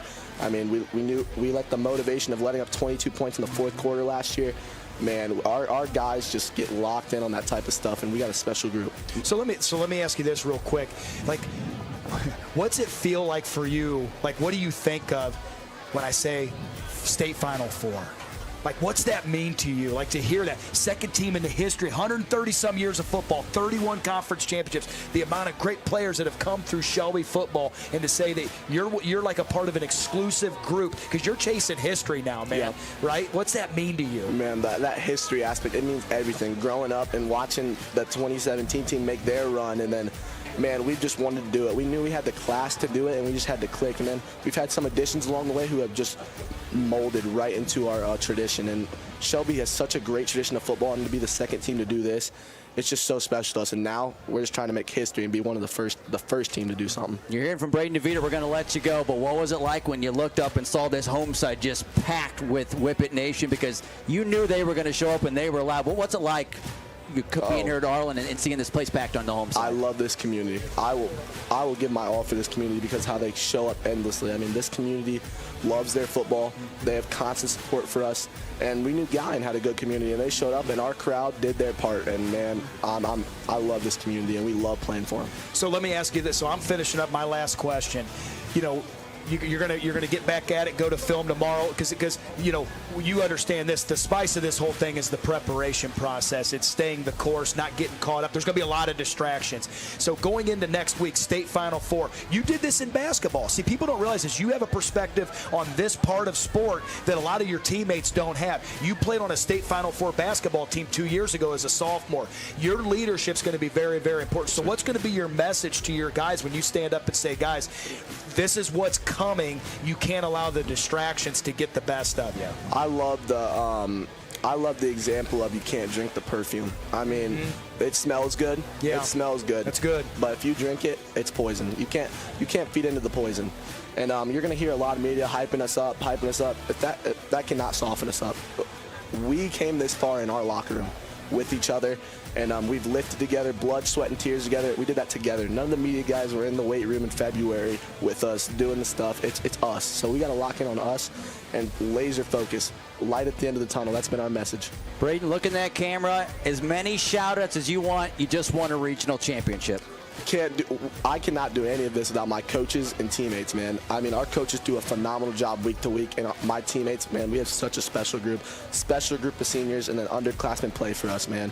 And shout out to the community. Community shows out, and man, I love playing for them. Yeah. We will see you in a state Final Four next week. How's that sound, man? Yes, and Braden, as impressive as you are on the field, and you are, it's a pleasure for us to interview you because, dude, you're a first-class young man. You need to hear that, which goes way beyond the football field. You're an impressive young man. Thank you, guys. And you're going to practice on Thanksgiving, by the way. Yes, sir. That's something not many people get to do. That's right. Hey, congratulations. Thank you, guys. Braden DeVito, you got it. Our player of the game. Good job, brother. Also, our Spitzer Motors game changer. Head coach Rob Mahaney, come on down. OH Report, you staying with it? Okay, the OH Report is going to break away. That's our coverage with the OH Report. They're going to break away. We're going to have Shelby head coach Rob Mahaney come grab the headset. Shelby has defeated Galion by a final score of 41-7. The Whippets have won a regional championship for the second time in school history. Head coach Rob Mahaney. I'll tell you what, who's joining us now. Erik, go ahead. Well, I want to just, man, how impressive is he? I mean, just as a human being, he's one of the most impressive people I've ever talked to, let alone watching him. Go ahead, just talk about you. He's the man. Like you said, he does all the little things right. I talk to Aaron about this every time we do an interview, but what a performance. Braden DeVito put on for you tonight. And it sounds like he's asking the media to come to the weight room. So we're going to go hit some weights so we can share some of that championship too. Big shout out to everybody involved in this tonight. Brandon Powell, Caden Schmid. We had Grady. I never got his last name. Thanks, Grady. Did a great job on switching. But also Erik Will and Aaron Hines of WMAN Radio. Everybody that's listening to this game, we'll wrap this up now so we can get home and you can watch this game. I'm Adam Thompson. We'll see you at the next one. Live and free. Hopefully.